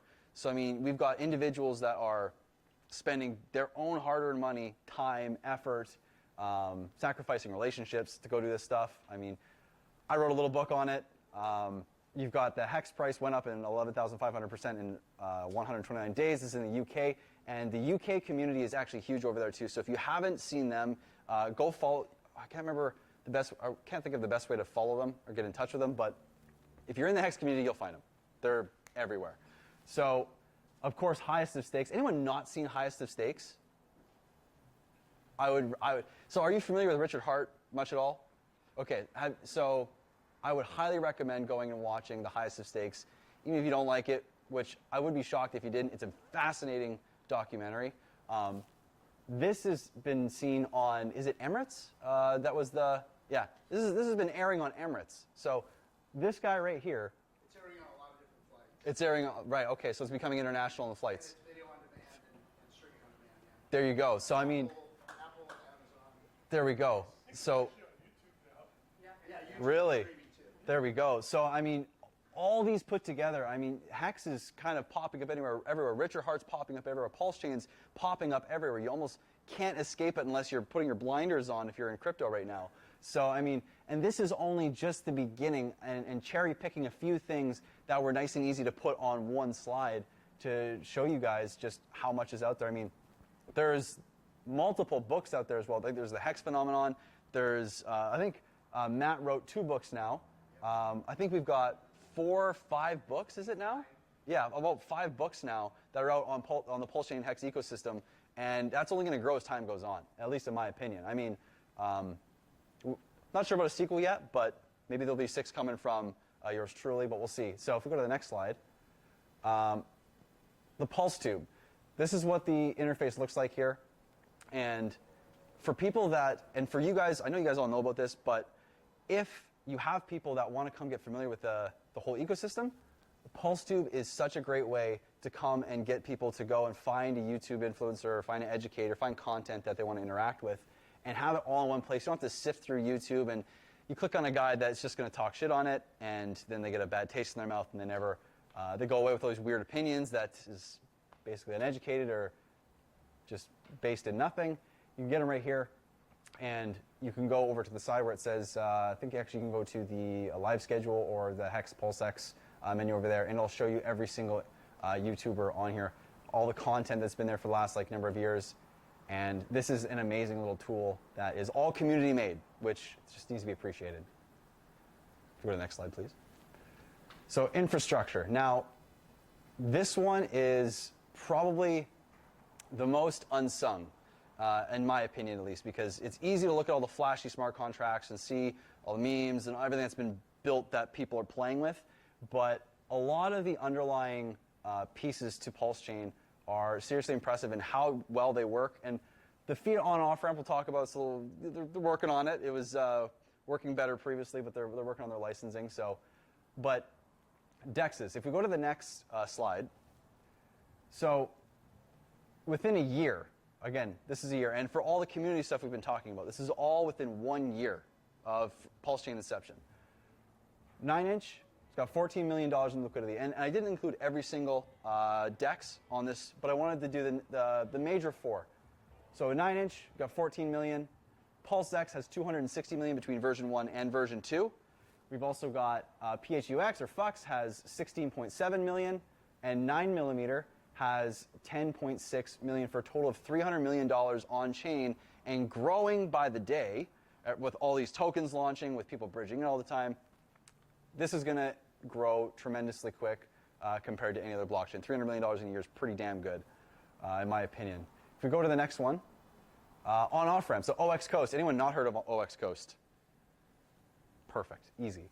So as you guys know, OX Coast is like will be our PulseChain on-off ramp at some point. I mean, they were working for a little while, and it was super easy. I had a lot of people that I work with going on and off, and it was seamless until their transmitter. Was it the transmitter license? Transmitter license went out the window, but Was it in Canada that they were doing that? this was some Australians that was helping out. They were working with this, and it was working fine. I hadn't tried it yet. I already had. I like one-time KYC and just forget about it. I already had KYC in one place, so I just like leave it at that. But these guys are fantastic. I've spoken with a few of the individuals, and I mean, they're just stand-up guys, so they're fantastic. If we go to the next one. Anyone not heard of this cloud-hosted validator service? Sweet. Okay. So this is, in my opinion, incredibly important. This ties into decentralization, but it also is infrastructure because, as we're going to see in some of the next slides, PulseChain has a leg up when it comes to the amount of validators on chain. So this service is done by a gentleman by the name of David Fetter, and he allows you and I, who maybe, or some of you obviously do, but for those of us who don't know how to run an execution client or don't know how to get all our hardware, don't know how to basically set up a validator, we have a guy that's hosting a service where you can essentially, and none of this is, you have no worries about him getting access to your keys, your coins, no nothing. It's completely decentralized. He hosts your equipment for you.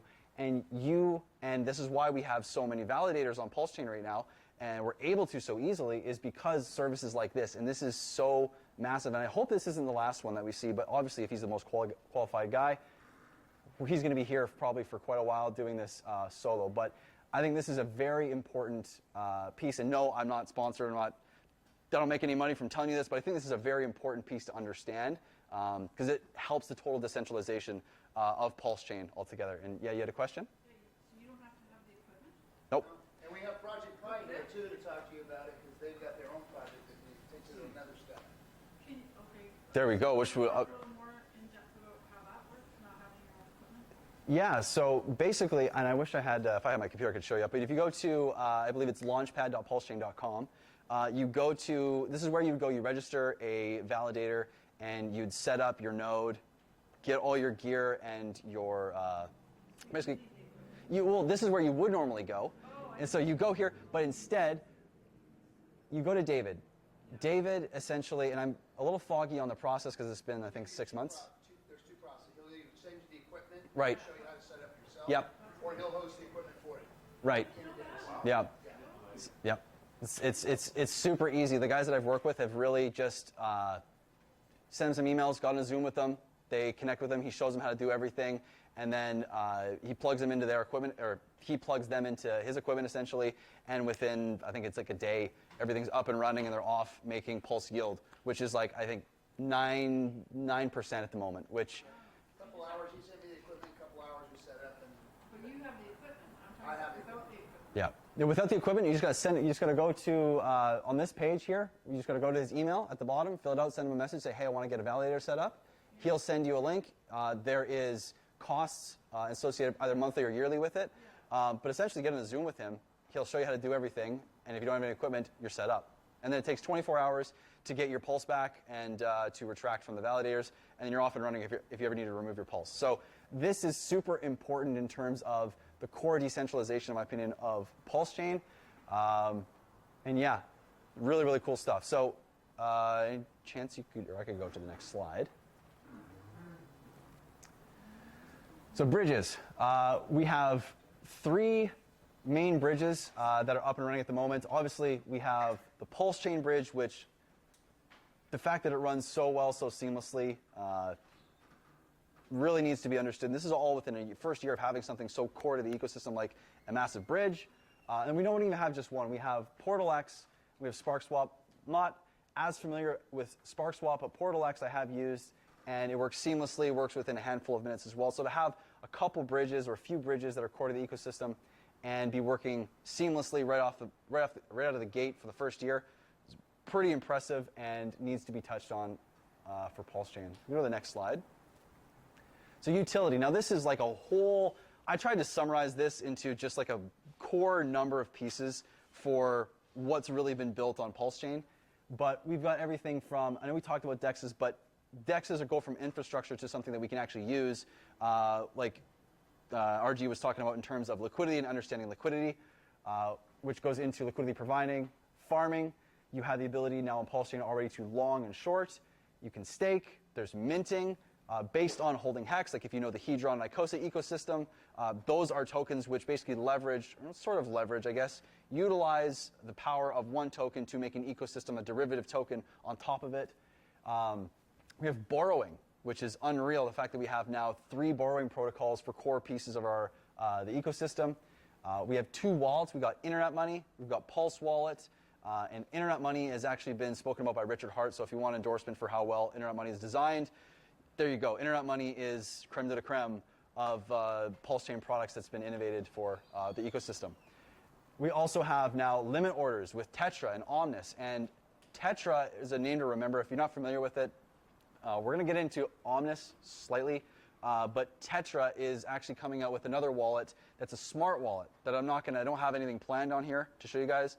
But what it will allow you to do is to essentially design and script your wallet to do if this happens, then that function. So you could say, if the price of this asset gets to this price, then buy, sell, move.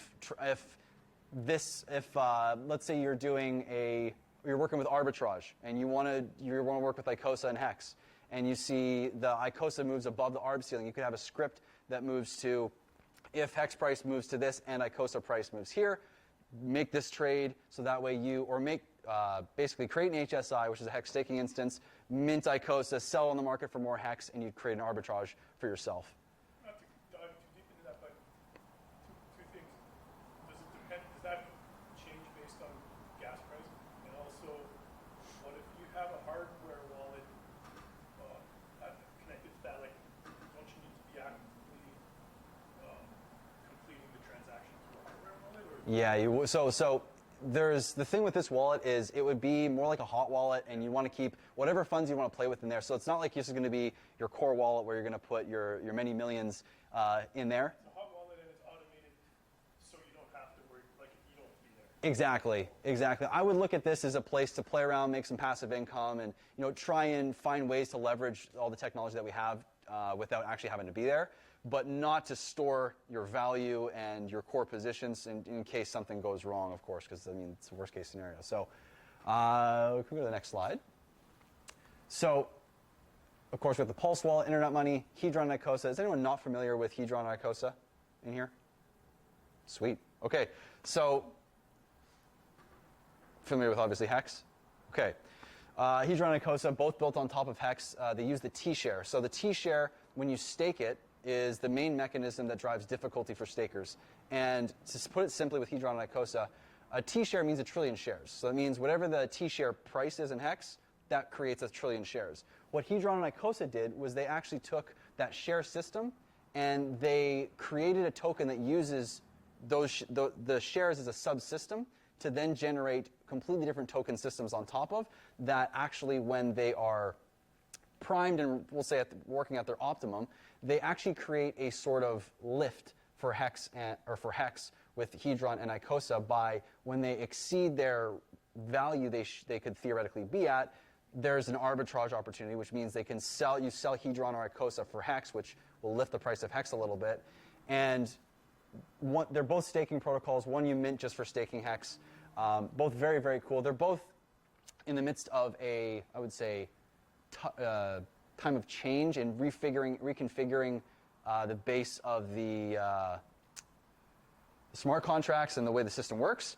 But Alex, or maybe known as Synergy, he is a phenomenal builder, and I would highly recommend paying attention to what he's got in store. He's got more than just this coming in, but this is what he's launched so far. Obviously, we've got liquid loans, borrowing protocol for PulseChain. We have Earn, which is a borrowing protocol for PulseX. Flex. And anyone not heard of Flex? Because Flex just came out a handful of days ago. So Flex is, if you're familiar with Earn, which is the borrowing protocol for PulseX, that same protocol was made for Hex.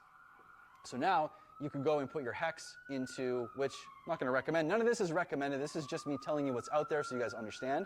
But now what you can do is you can take your Hex, you can take a loan against it.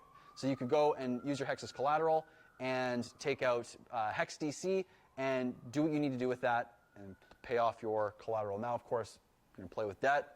Be careful. It could burn you real fast. What's that, sorry?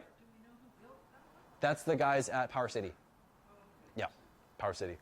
Real quick on the Hedron Icosa, the Telegram rooms and the scams that are out on Hedron Icosa are crazy right now. You don't click on all these links that are talking about migration.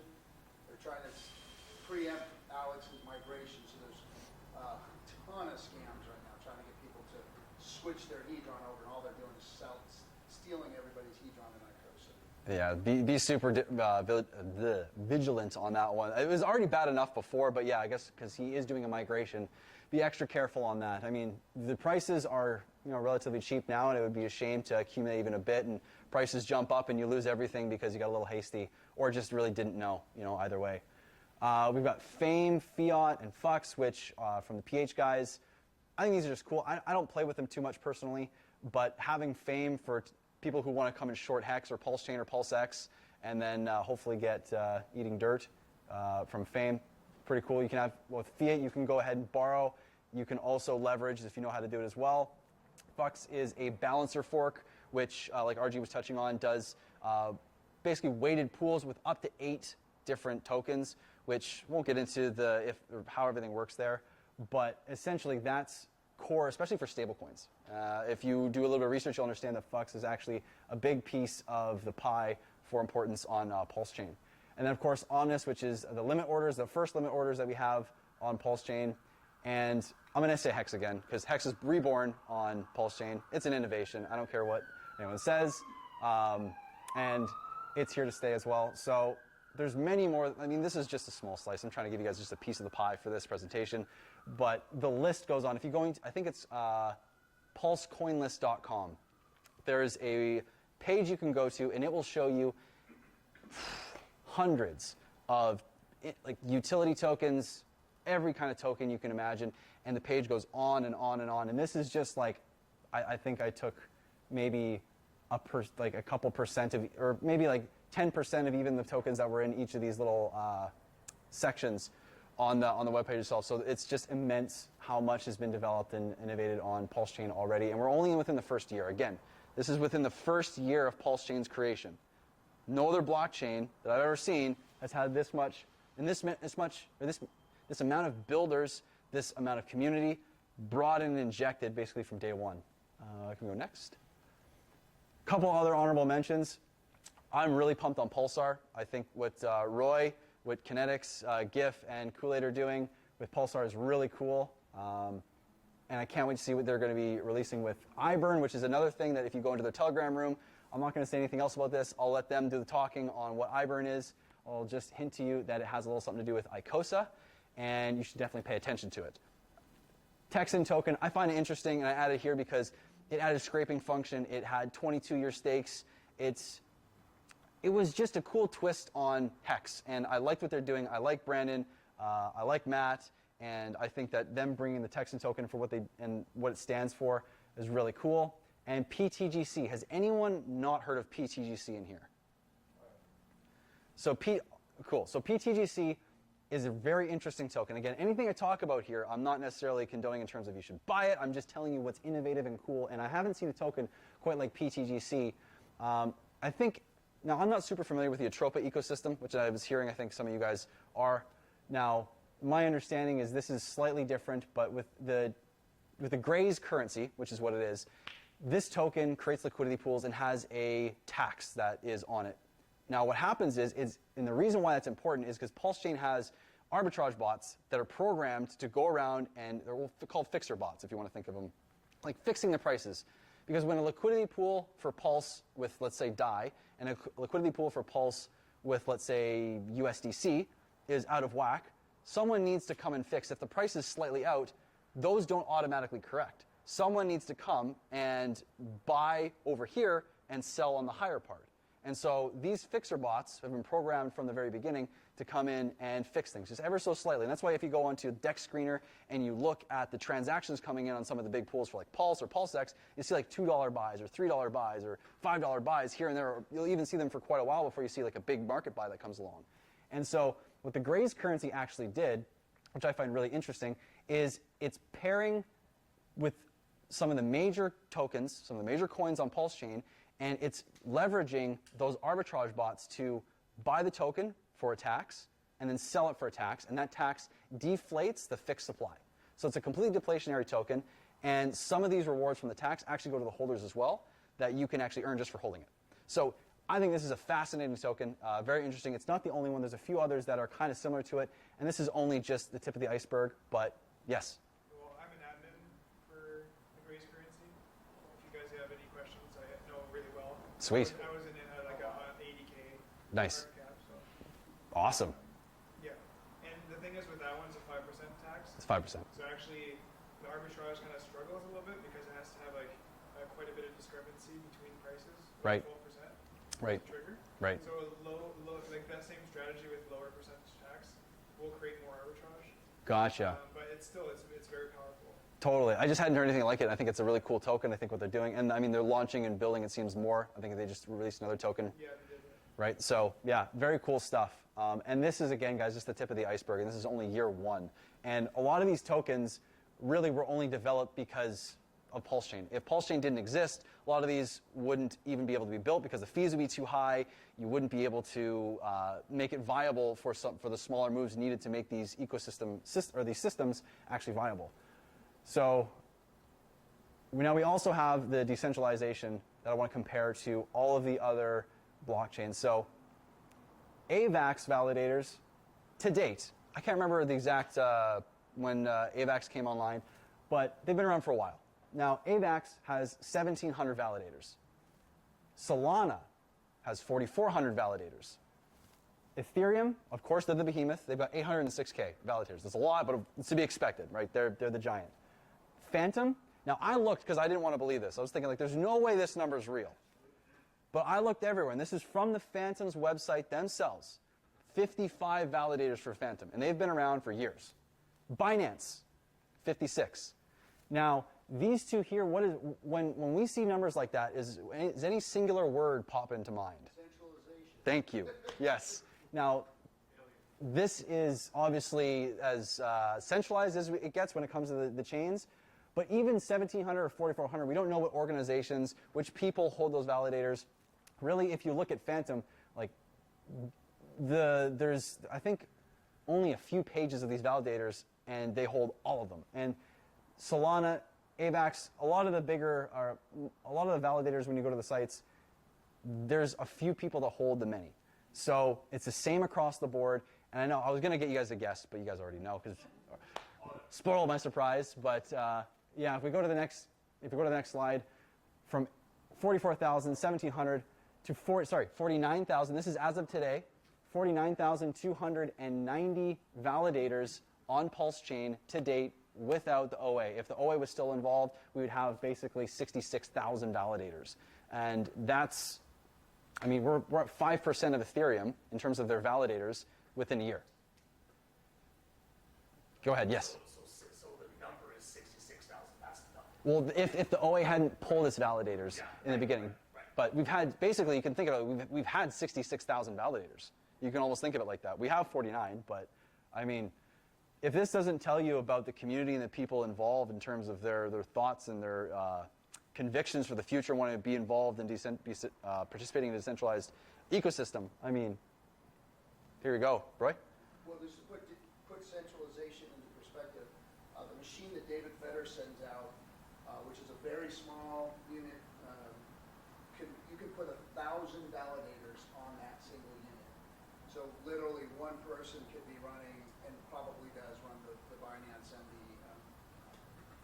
the other chain you showed there. Yeah, exactly. And some of these chains have even just shut down for a day, or they've stopped them. So it's like, okay, well, it's a centralization. But yeah, 49,000 is not bad for a year. And this is, again, only the first year. What happens by the second year? What happens by the third year? What happens by the fourth year? What happens when we're done our second cycle? Pretty exciting stuff. So if we go to the next slide. Now, memes. I want you to ignore the names here. They're not important. What I do want you to pay attention to is the fact that this is just a fraction of the memes that are already on PulseChain. And you might be thinking to yourself, okay, well, why am I talking about these if you don't want me to know which coins there are on here? Well, it's not about the names that are on here. It's about the number. And if you go to Pulse Coin List, if you go to Dex Screener, if you go to any either, what are they called? Like a Dex Screener style site where you go and you look at prices, you look at the coins listed on the chain, what you're going to see is there's an ever-growing list of these memes. And if you look on other chains, the unfortunate truth about this space is that people come for green candles. And what happens to print the most green candles? It's memes. What happens to print the most red candles is also memes. So you got to be careful. But this is the thing that people need to understand, is that memes are vital to getting eyes. And if we go beyond the number go up kind of meme coin, where you see an image and that means it's a meme coin, let's go a layer deeper. What does it mean to be a meme coin? You have a narrative, you have an image, you have something that is structured around code that you can then buy and get your hands on. A meme is much more than just a funny picture. It's a narrative. It's something that people can rally around. It's something people can get excited on. And so when you see these menial, you could almost say them non-important depending on your perspective, tokens, they're actually crucial in my opinion. Because when we take it deeper to what I was saying, it becomes narrative.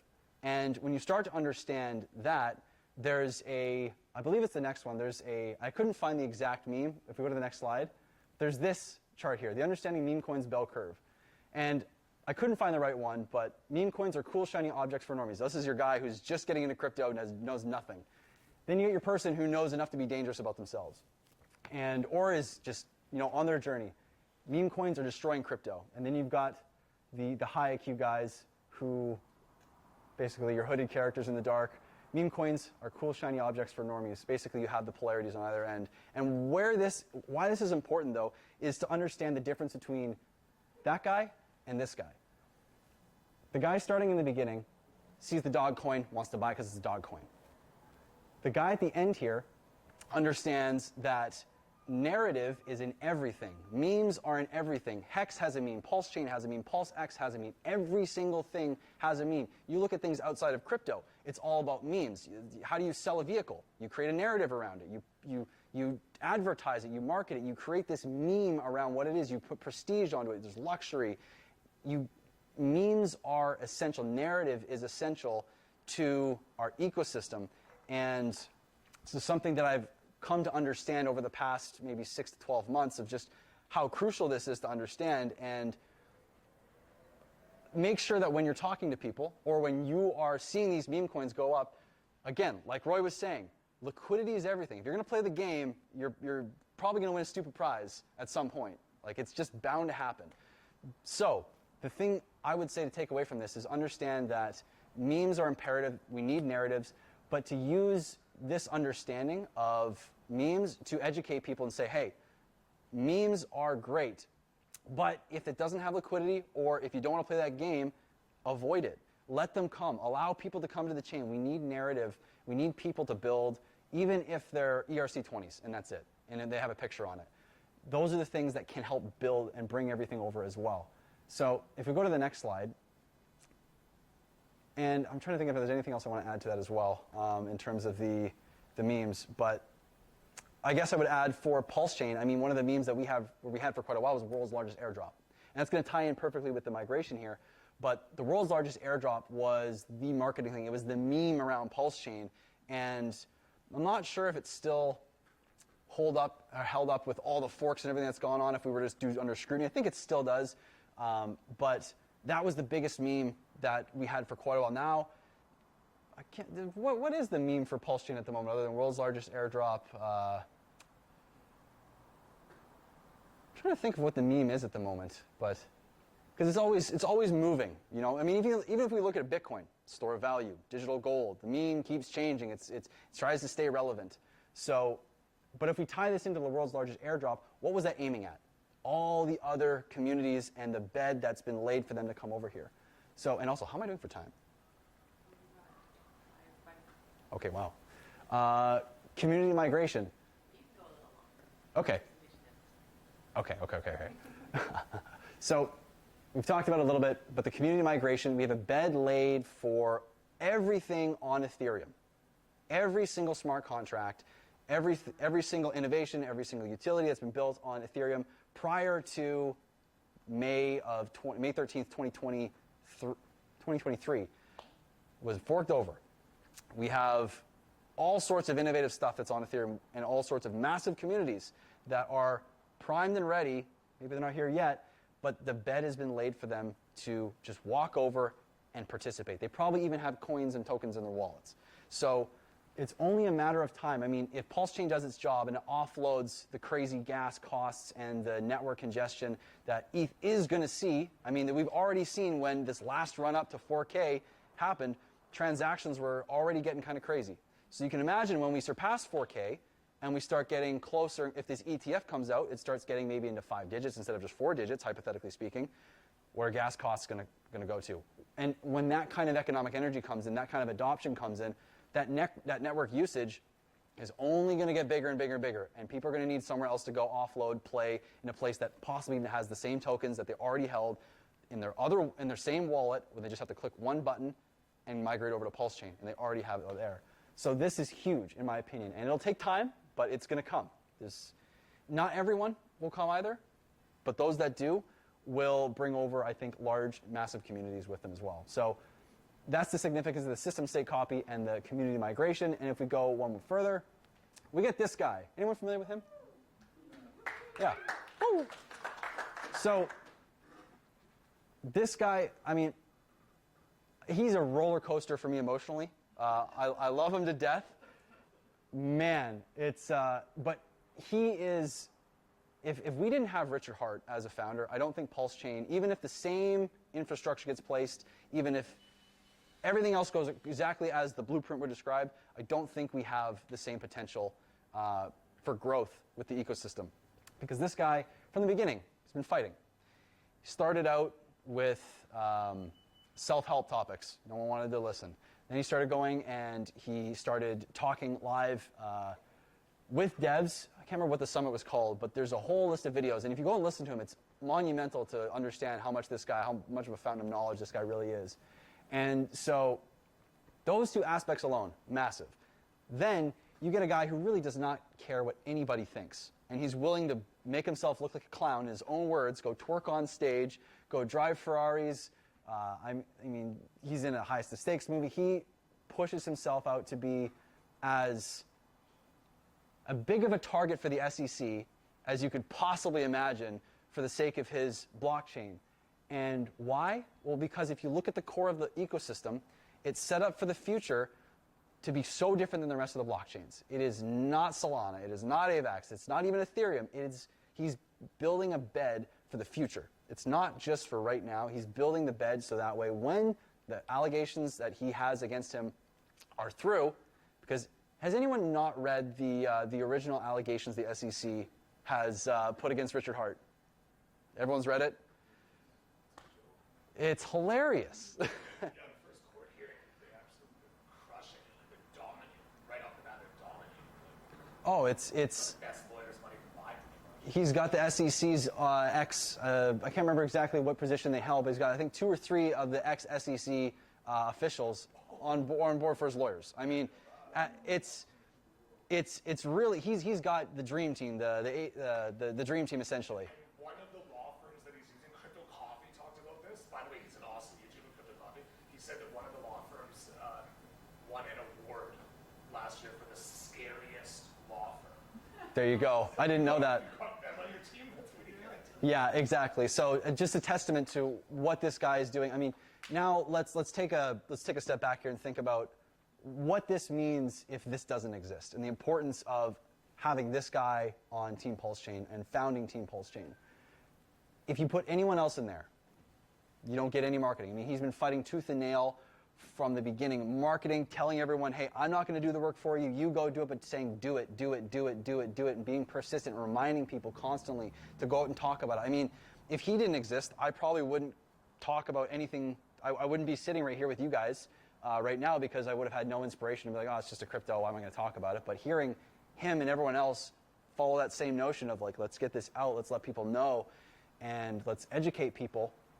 And with the messages of when he does stream, because he will start streaming again, is my thought, some point here. And what do you think is going to happen when he does?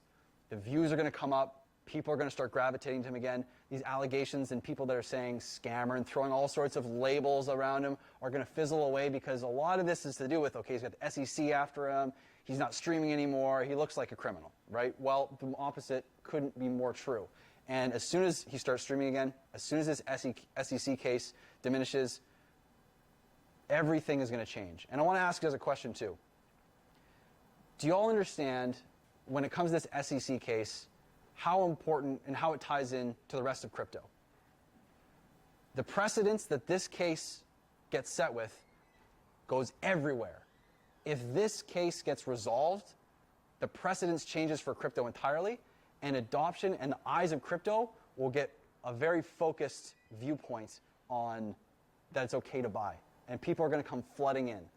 Now, I'm not trying to overhype you here, but what I'm trying to say is that what this guy's doing could make crypto do things that no one's seen before if this precedence gets set. And it's not all about number go up, but it's also important not to forget about the number going up, because, I mean, changing your life is, you need money to change your life in a lot of parts of the world. This is one of them, right? You don't have money, you can't do anything. I mean, if money wasn't a part of the equation, or if money was, if you guys didn't have any funds to do anything, I mean, PulseChain Tour wouldn't exist. It's as simple as that, right? You couldn't even advertise it, couldn't talk about it. So, really, this guy is the champion, in my opinion, of the ecosystem. And I don't give him enough credit publicly on my channel enough, but he really is. And the more that you spend time listening to his entire message and going front to back, understanding his legacy and what he's slowly starting to build, and seeing how determined he is, this is the crux to it all. And I couldn't be more excited to be a part of this ecosystem. And even if it's causes me a ton of emotional duress and stress to watch this guy sometimes and listen to him and all that, you know what? I understand what he's doing, I understand why, and I see through the clown, the harsh critic sometimes, or the truth teller, really is what it is. It comes down to, and people don't like to hear truth a lot of the time. So, founder would be the final piece to the first year on PulseChain. Yeah, and for people who are a little bit maybe new to Rich, I mean, I know everyone knows who he is, but if you watch a lot of his debates, he crushes like every single person he debates, and there's a lot of very educational debates, right? When you watch his debates, you're actually learning stuff. I've learned a lot from Richard Hart, and you can see he actually understands what he's talking about coding. Like, he understands. That's why he's able to debate Bitcoin maxis and dominate them every single time, because he understands Bitcoin better than they do.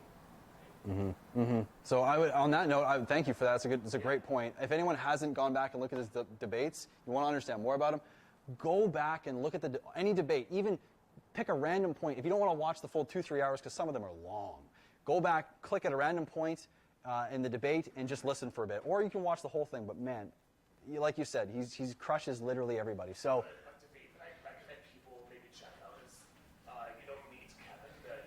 Oh, that was a hilarious one. Yeah, that was. Kevin, I look up to him a lot. He is extremely knowledgeable, like really smart, massive following. When I saw that Richard Hart was going to debate him, I was worried that Richard Hart would lose because of how smart Kevin is. Right? But Richard, he like crushed him, like made him look not very smart at all, made him look dumb. Like he's not dumb. Like Kevin's not dumb, but he made him look dumb. Like I was like blown away. No, he's big in real estate. He's huge in real estate, so he's no slouch. Oh, he's no slouch at all. No, it's like, Yeah, so exactly your point. Yeah, doesn't matter who they are. Exactly, yeah. So I think that's my last slide. So, what's that? Oh, that was great. Yeah. That was awesome. Yeah, that was a great one. The audio sucks so bad, but yeah. Oh, was it? Oh, I had it inside out, didn't I? No. I know. Fix that. So yeah, that's year one in PulseChain. So I know we started from the beginning. We started community, infrastructure, utility, everything. But this is the whole picture of the first year. Wait till we have PulseChain Conference Vancouver 2025. We're talking the same thing. We're going to need 2 hours for this whole documentation process to go through the next year because it's going to have grown so much more, especially as this bull run comes in and adoption increases and more people want to come build and launch stuff. It's only going to keep growing. So thanks for listening, guys. Yeah.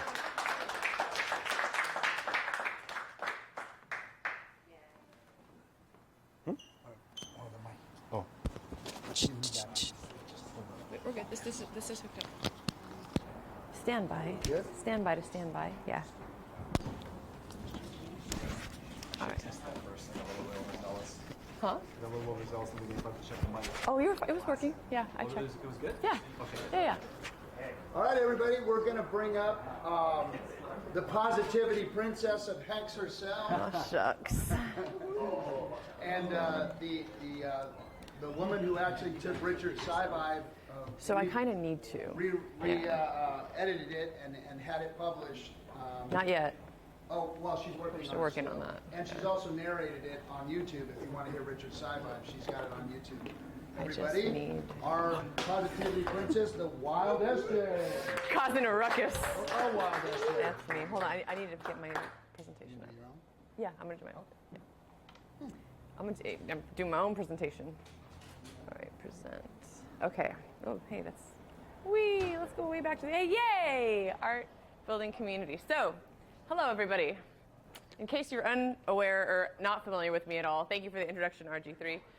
I have been in this community since May of 2021. That feels right. And if you're not familiar with my content, I do not talk about coins. I do not talk about price. I do not talk about charts. Because there's a lot of other people that do that way better than I ever could. And I came into this community through a great friend of mine. Some of you all know him as Crypto Kool-Aid. I knew him as Sweaty Dancing Larry. I knew him for 10 years, and we would meet up in Austin and go dancing to drum and bass music. He took me under his wing, and around the time, he had no idea that I had just sold my home, was already on my own path, searching for financial freedom and for ways to make my income work for me. I looked into a 401k, high yield savings account, options trading, and I knew I was going to put some into crypto because I was already interested in it. I've been into tech and gaming for a long time. I didn't follow any of it, wasn't on crypto Twitter, knew nothing about any of that going on, but I knew that there was something there and that I was going to end up investing in it. Well, unbeknownst to him, like I said, he came to me around the time Hex was pumping and was like, hey, remember all those little, because I had bought a tiny bit of Bitcoin and diversified years ago, and he knew about that. He said, I want you to take all those little coins you put into all the little things and put it all into Hex. And so I was like, okay, I'll do that. And then he was like, I know I'm your friend and you trust me, but I don't want you to listen to me. and no, I'm not going to take your money. Because part of me, even though I wanted to be financially like secure on my own, I was like, but I don't understand this crypto stuff. Like, you know, like you've been in, obviously, like I didn't even know this until, you know, a few months had gone by. I was like, well, you've been into this, you understand it. Why can't you just take my money? And, you know, because a lot of people want to do that, right? Well, thankfully, he said, absolutely not. You need to understand what you're doing. It's not your keys, not your coins, right? Like this is your money, it's your wallet. And that was really the beginning of my journey into this whole Hex community and learning about what it means to be in a crypto community and how I can't stress enough that when I look back at where I've come from and where I'm at now, and the fact that for me, Hex was my entry point into a crypto community, thank goodness, because wrecked, right? People get wrecked all the time. They don't know what they're doing. They're clicking on terrible links. And I have loved that this community is very much, they're so vocal about making sure that you're secure, making sure that you're doing things the right way. And I really just wanted to do what I could as a human being to be a part of the community. So for me, that was being a positive influence, being someone who could come out and say, hey, like, yeah, price is down, but our smiles are up, right? Like, it's going to be fine. And again, thankful that I came into Hex knowing that I didn't over leverage, like RG had said. This wasn't my rent money that I put in. I knew that this was a gamble. The whole time, I was like, this is money that I'm willing to lose. And I kept putting more and more in because I felt so solid about the tokenomics and what Hex was and how it worked. So in light of what CryptoGRPX just shared and building on PulseChain, and this is really beautiful kind of the way that our presentations have gone in a flow here. For me, I have an art degree. And I hadn't used that degree in many years. I had a photography emphasis, loved photography, did weddings, sold my pictures at art fairs and things like that, but it wasn't really something I was focused on. And as this community has built up, and even when I first got into the community, I was just like, wow, these people are really passionate. Like, there's t-shirts, there's hats, there's, just people designing graphics and things like that. So I saw that, and that really was another thing that, again, I look back and I'm like, I didn't know that other chains weren't doing this, but you don't see like Solana t-shirts really, or posters or hats. Like you don't see as brilliant, as bright as like this community is. So my presentation is about building community in PulseChain through art. So let me go a little here. So yeah, this is just kind of talking about things that I've seen. I put a call out on Twitter asking people to put, hey, like, what's some of the art that you've seen over the years? What are some of the first art pieces that you saw? And this was that's an acrylic on canvas art piece. And there's so many, as I'm going to go through this, I know that I'm going to think about artists that I forgot or that I haven't been able to showcase. So this art piece here reminds me of Crypto Claus. If any of you are familiar with her, she did a portrait of Richard, right? If you've seen The Highest of Stakes, there's a moment in the film where Richard is presented with an image of himself that another artist has done. And I think that a lot of this goes to show, similar to building technologically on PulseChain, how bullish we should all be about this community and about what's happening. The earrings on the top right there, those are from a guy. So the earrings and this piece there in the middle, it's a wooden plaque. If you ever watch Chatting with the Captain, RG has the 3 logos behind him. I also, in my bust, I just recently put mine up. So those and the earrings are all done by someone named Hexacaso, who also took the bust. So the picture that CryptoGRPX showed on his slide of my bust, where it said PulseChain Tour, in kind of like a real rough script. When I drove that bus up to Northern California, Hexacaso and a couple other Hexicans were up there. I had the bus parked outside of his shop, and they were like, let's make this a little bit better. So and a lot of this is kind of out of the kindness of people's hearts or out of the passion of their hearts, right? They're like, this is something that I can do, So I'm going to gift this to you or to the community. So Hexacaso went and like did a whole new backdrop on the PulseChain tour, stenciled it, like made it look a lot more professional, so that as I went on the tour that year, I was able to kind of showcase the bus and be like, hey, like check out this art. He did this cool little golden PulseChain logo design with all these little circuits and things. And so that's just like one example of someone who's really, in my life, like been someone that's gifted me something that was really neat to see. So another way, like, or another aspect of art and having things being showcased around the world is, for example, these neon signs are showcased at a business that people will go, and it's called Hexotic Rentals. It's in Southern California. You can go, and the guy that owns that company, obviously, he made a lot of his wealth through Hex. Was in crypto before that, but you know, that's kind of like how he was able to start his own business, doing this car rental, having this car rental company. And so now everybody that comes into Hexotic Rentals will also see the Hex, PulseX, and PulseChain logos up there, you know. And the cookies, so these on the left here, those are cookie cutters done by DOSBomb. We gave those out last year on the tour in our VIP bags. Those were given, and our, like, everyone got one, basically. Everyone got a little cookie cutter. And that's just another example, right? So it's something you can showcase at your workplace. You can showcase it in your home baking cookies, right? Like the passion and that's what I'm looking for. Like just how stoked everyone is on what we've got going and what this ecosystem is about. So the picture here of myself, that's CryptoGRL and RH Max. I believe the shirt RH Max is wearing, he designed that himself. The shirt CryptoGRL is wearing, she designed that herself. RH Max doesn't have a store, but he has gifted and given many t-shirts. In fact, this is one of them. These are two of them. So these are both shirts that RH Max designed that we'll be raffling away a little bit later.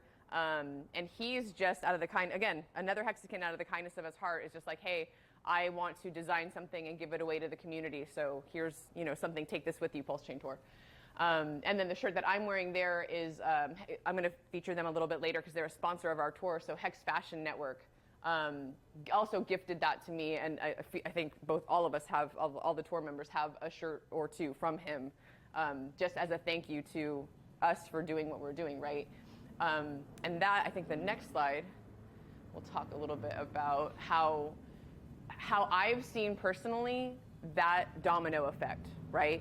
Like people that want to give, and I can also see loud noises.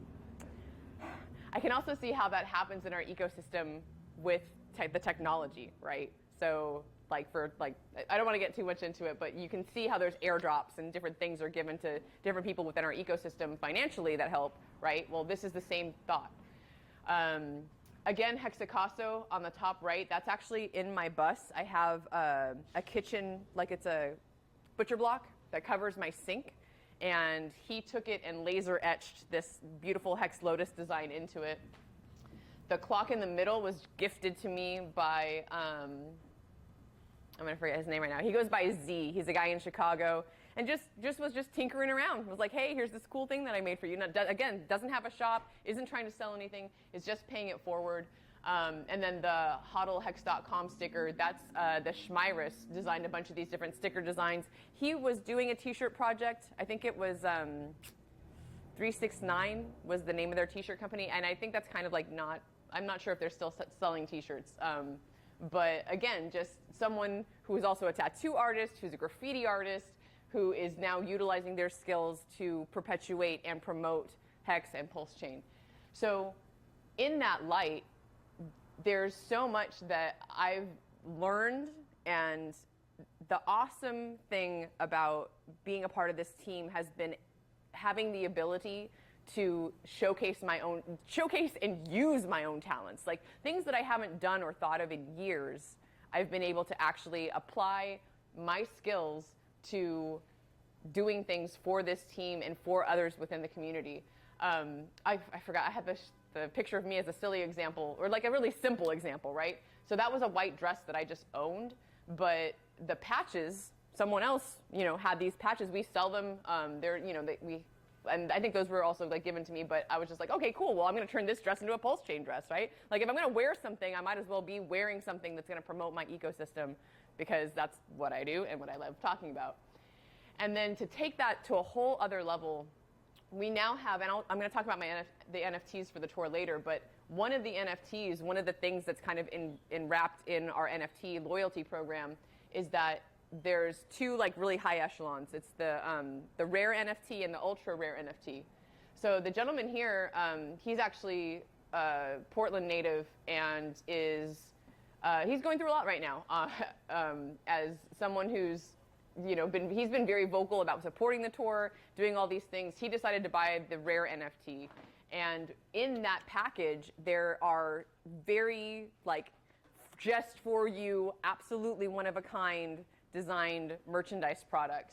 And I took the time to kind of like talk to him a little bit without telling him what really was going on, just kind of asking him some questions about, like, do you have any favorite quotes or colors or things like that? And over the course of about a month, I was able to design for him a bag, like a gym bag, for him to take some things with him. That blanket, which that's his screen name, and then the hoodie. So you can't really see it on the hoodie, but one of the things he mentioned was that his handle comes from Calvin and Hobbes, which is his favorite cartoon. So on the hoodie itself, there's all the logos from the ecosystem, and then I actually have Calvin and Hobbes like running around on the shirt. And this, in particular, the fact that this gentleman is the one that was the recipient of these items, first of all, when he received them, we presented them to him in Vegas. And I think of all the moments I've had on this tour, that was probably one of the most emotional, because he broke down and started crying. And I wanted to start crying. Like, we all want to start crying. I was just like, but the show was kind of going on, like, as this is happening. And I was just like, wow, like, he is so touched by the fact that he's, even though he paid for the NFT, like, he knew what he was getting, but for him to open that up and then, see these just for him items and, like, have that emotional reaction. And then on top of that, I got a message from him just about a week ago. So he's going through dialysis. And I kind of knew that was coming up for him. And when Kaylin and I worked on these items, we were trying to figure out, okay, what should we do? What should we give him? Knew kind of the area he was in. I was like, well, it's still kind of cold there. Like, we could do a hoodie, do a blanket, whatever. And the message that I got from him was that he had gone to one of his appointments and wore his hoodie and took his blanket with him, and that those things kept him comfortable. And that was another one of those moments. I was just like, okay, just keep it together. So it's really, to me, I feel like I have found so much purpose within this community, and I'm hopeful that the things that I do and the way that I speak and what I bring to this ecosystem is to encourage other people to do that. That you don't have to know charts. You don't have math. You don't need it. You don't need it. But you can bring whatever it is that you have within you into this ecosystem to bring us more value, right? Oh, loud noises and broken links. That sucks. Why are we broken? So what this is kind of talking a little bit about PulseChain and the NFTs and the NFT space. Let's see if this will stop. That actually just launched today. So that's an NFT artist called Dreams. And Dreams came to PulseChain because they saw the low fees. And they were like, hey, I can't launch these things on an ETH chain or on ETH, but I can come to PulseChain and do this project. The broken image that you can't see, shoot. I'm trying to remember what it was. I think it's just that he was launching this new project today, and I also can't remember what that other one is. Bummer. So yeah, basically PulseChain allows for so many other artists, so many people to be able to bring their creativity and try things out, right? Because maybe someone would have never done an NFT before, but because the fees on PulseChain are so low, they can just kind of have a go at it and see, you know, oh, hey, is this something that I really want to do or look into? I hope I don't butcher her name, but it's Aru Arts, I think, is a really great example of someone that kind of toes the line in terms of she does physical paintings. So you can see her there actually holding her physical art. And with each purchase of the physical piece, you receive a digital NFT of that same image. So, and in addition to that, she also does, like, her collection of the NFTs are larger than, like, I have a couple of her NFTs. I don't have one of her paintings, right? But I do have a couple of her actual, of the NFTs of the paintings.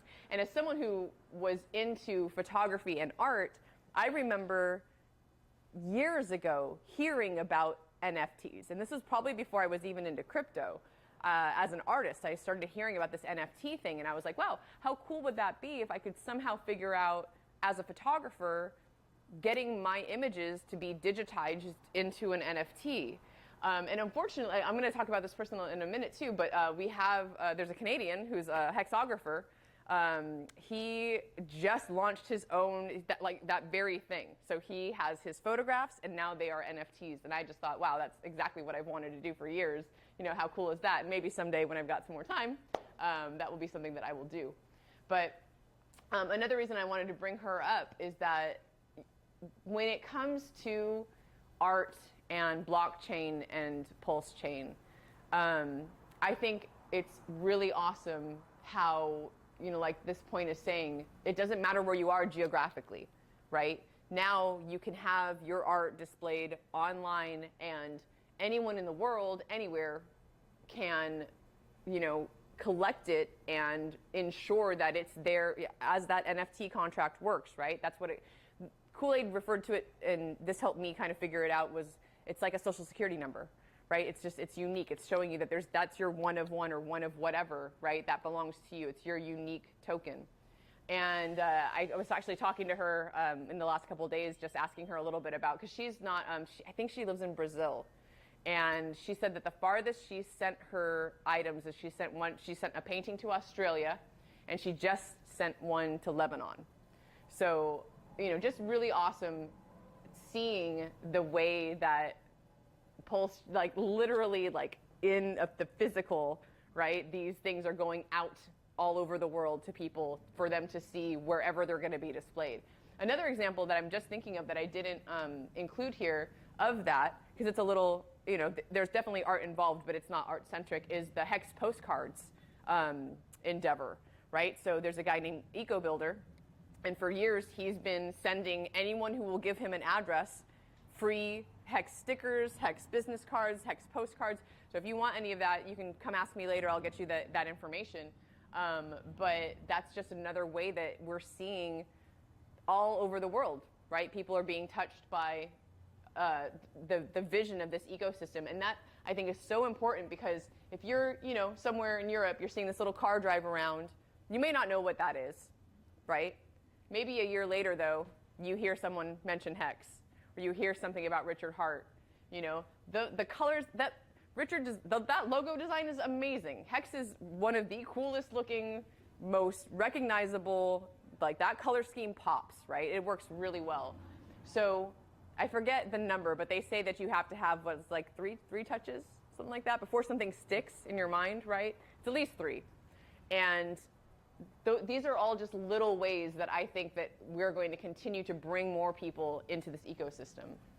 And then, so this is, I'm kind of in that same light, just talking about how and this was kind of like more for people that didn't know too much about blockchain, but y'all are really familiar with it. But basically just the fact that, you know, every piece it's immutable. It's got its ownership history, and it's crazy how number go up on the NFTs. Like, you know, we're seeing that a little bit right now. I think it's really cool that we are seeing people who are purposefully moving to PulseChain because of the low fees, and that is huge. Yes. And then, oh, so this is awesome. One of our NFT artists who, you know, similarly like came over to PulseChain because of the fees. This is her artwork being displayed in Times Square in New York City. You know, and there you go, Hex PulseChain logo, like in the middle of Times Square, like in the middle of the day. Yeah, when the NFT conference was going on out there. When was the NFT conference? Do you remember what it was called? Just curious when this was. It was just like a month ago. What the NFT conference was in New York? And NFT NYC. Yeah. Yeah. So really awesome to see that. And another thing that is really great about the community on PulseChain is that we're setting the standard of quality, I think. And in a piece of that is that, and I didn't know this, I only recently got into doing NFT development on my own recently. But for the most part, if you are an NFT artist on another chain, what can happen is, right, let's say like I sell my NFT to you, right? You hold it, you know, you think it's great or whatever, and then maybe like a year later you're like, oh, that SJ, no one cares. And you have a bid, right? Let's say someone wants to pay 50,000 Pulse for that NFT.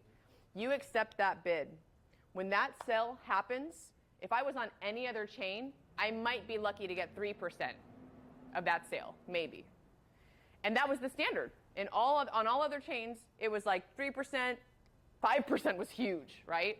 Well, on PulseChain, because of the Tang Gang, right? It's this group that, like, they're all about the memes. They're super into the NFTs. They've decided that 33% is the minimum that artist should be getting when their NFT goes on a secondary sale. And as an artist with an art background, like, you're not going to find that anywhere, even in the real world. Like, you know, if you're selling your art in a gallery, same thing. Like, you're probably not going to get that percentage in terms of, you know, when you're selling your art. So very cool that is something that we've decided, no, let's make sure that our artists are being, you know, recognized, rightfully so. Every time that piece is sold, that percentage should be what it is. So very cool to see that.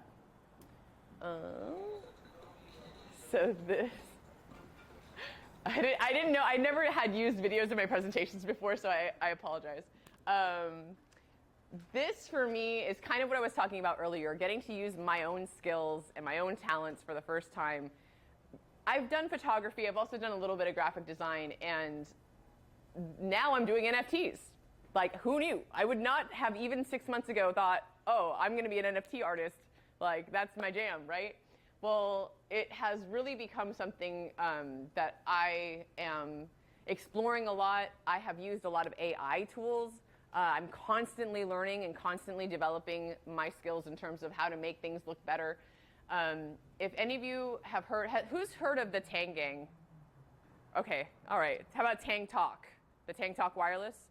So Tang Talk Wireless was developed by this gentleman, Drac, and it's like now it's an inter-chain. You can talk to someone on your Tang Talk, like you can kind of instant message someone from PulseChain to Chia, right? And I think they're going to continue doing that in different chains and different ways, all sorts of ways that this is going to be utilized. He spoke at our last conference, and so I did this NFT as a collaborative piece with him. And what it is that if you hold this NFT during the day, so wherever you are in the world, from like 8 a.m., so from 9 a.m. to 9 p.m., it looks like that on the bottom. At 9 p.m., the NFT switches, and then it looks like that from 9 p.m. to 9 a.m. And that he coded, so I did all the art, and then he coded that piece into it. So, you know, I'm just like, how do you, that's amazing. He's got another project that he did before Tang Talk. I forget the name of it, but it involves these little pumpkins. And it's something where you can go and you, like, if you mouse over it, it changes color. Or if you click on it, it does another thing. So now there's all these new ways to interact with your NFTs. And these are, you know, people are like, oh, it's just a JPEG, right? Well, not anymore. This is an MP4. So there's music involved. There's moving graphics, right? It's like a small video, basically, that changes midday. So very awesome to see the way that art is being developed. And I feel like while while we're on the cutting edge of technology with our currency, right? The same thing's happening in art. So this is another really awesome example of the utility of PulseChain and NFTs. So again, New York City. I don't know when this was done, but a little while after. Like this was, I think, maybe like a week or two ago. So another artist that is featured on PulseChain has his art featured downtown in New York City on that big billboard. And then I reached out to him and got this statement because he was talking about the fact that this airdrop, and I don't want to misspeak because I'm not 100% sure whether he did or did not actually do this on Bitcoin, but had he airdropped this NFT, and from what I understand, he airdropped this NFT to almost every wallet on PulseChain. He said it was the biggest NFT airdrop. So had he done something like that on the Bitcoin chain, it would have cost him $2.8 million to do that. Had he done it on the Ethereum chain, it would have cost roughly $306,000. He did it on PulseChain, and it cost him $188 to airdrop this NFT to everybody. So again, just really awesome to see the way that people are utilizing PulseChain. Oh, okay, so let's see if I can do this now. Oh, no.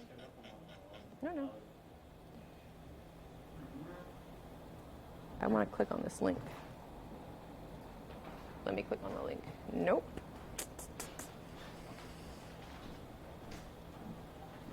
All right. So bear with me a moment because I want to actually show you guys some of these really cool things that are going on, but it won't let me. Why won't you let me do this?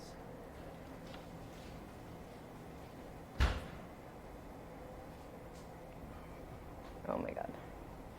There we go. Okay, here we go. So those of you familiar with Tangang may have heard of this or know about this already. Fully Croissant created this hex museum on Spatial. So all of this art he created himself, as far as I know. And you can take your little avatar and just walk around in this awesome virtual space checking out all this art. You know, when I was hearing about VR and the future of art and what virtual reality was, this kind of stuff is what I thought, like, hey, that's going to be cool someday. Oh, look, it's me. Would you look at that? Cute. So, you know, just another way to showcase what can be built, what can be done.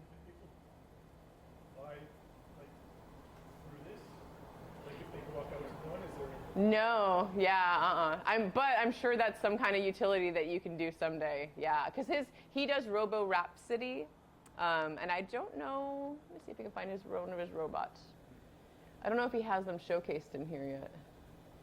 I honestly haven't walked through in a minute, but ding, ding, ding, ding, ding. Just all these influencers. So yeah, I don't see his own NFT. This one. Or this over here. This is like a well-known hex. One of the first pieces of digital art, I think, that someone had done. If I can zoom in on that. No? No. All right. Let's move on to something else real quick here. So this I just saw the other day, and a lot more of this is coming out. So and I'll show you my own in a minute, but this is a piece of music done by AI. You might not be able to hear it very well, but it's like a synthwave PulseChain song that you can go into these new programs and you can say, I want this vibe and these lyrics, or this is the topic, and then AI will just create a totally brand new song so that you can show it to the world. So there's even lyrics here. She had sightless eyes telling me no lies, knocking me out with those high APYs. All right. So just another like instance of the creativity and all these new things that are coming out on and for PulseChain. And then this is slightly related, a little bit different. This is Pulse Wars. and you can either mint an NFT that the dev of Pulse Wars has created, or there's a whole slew of NFTs. So like, what is it called? I think it might be this one, Frenemies and VCs. Pulsicans. Where's that at? Pulsicans. How come I can't click on that? The 7 classes. So this is new and in development, but basically it's a game where your NFTs battle each other, right? You want to come talk about that for a second? Well, it's a trading game. Okay. So you can go up there, use your NFT to make trades. It's not going to be like you have to watch it, monitor on an hourly basis. It's going to set it, forget it kind of thing.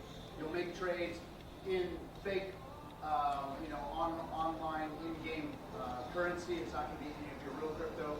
And then there's going to be, I think, close to 3 or 4 billion pulse. It's up for wins. A lot of pulse.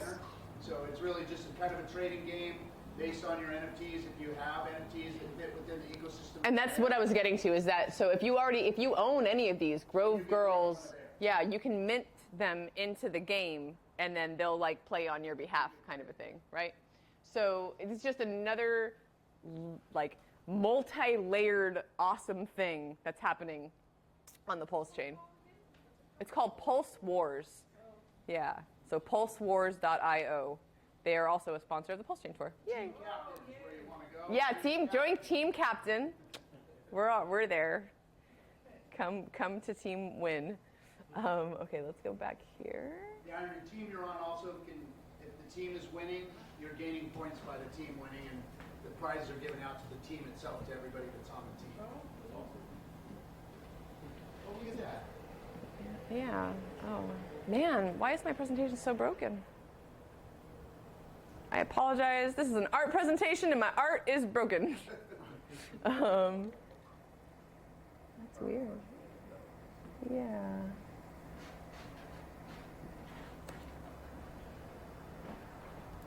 Let's see. There we go. Okay. So another very newly developing awesome thing going on is FanForge. And this is something that RG is actually heavily involved in. And as someone who is a total geek at heart, I worked at Blizzard Entertainment for a while. I loved video games growing up. And I feel like my life has come full circle because these gentlemen are like some of the founding creators of Blizzard, like the Diablo series, the images and like the story and the lore behind World of Warcraft and things like that. These guys are now, they've branched out, they're doing their own projects, and they're bringing them to PulseChain. So the way that they're doing that is that they have basically audiobooks, and there's going to be an NFT series where you buy the NFT and then it unlocks a chapter of the audiobook, right? Okay. And again, this is brand new.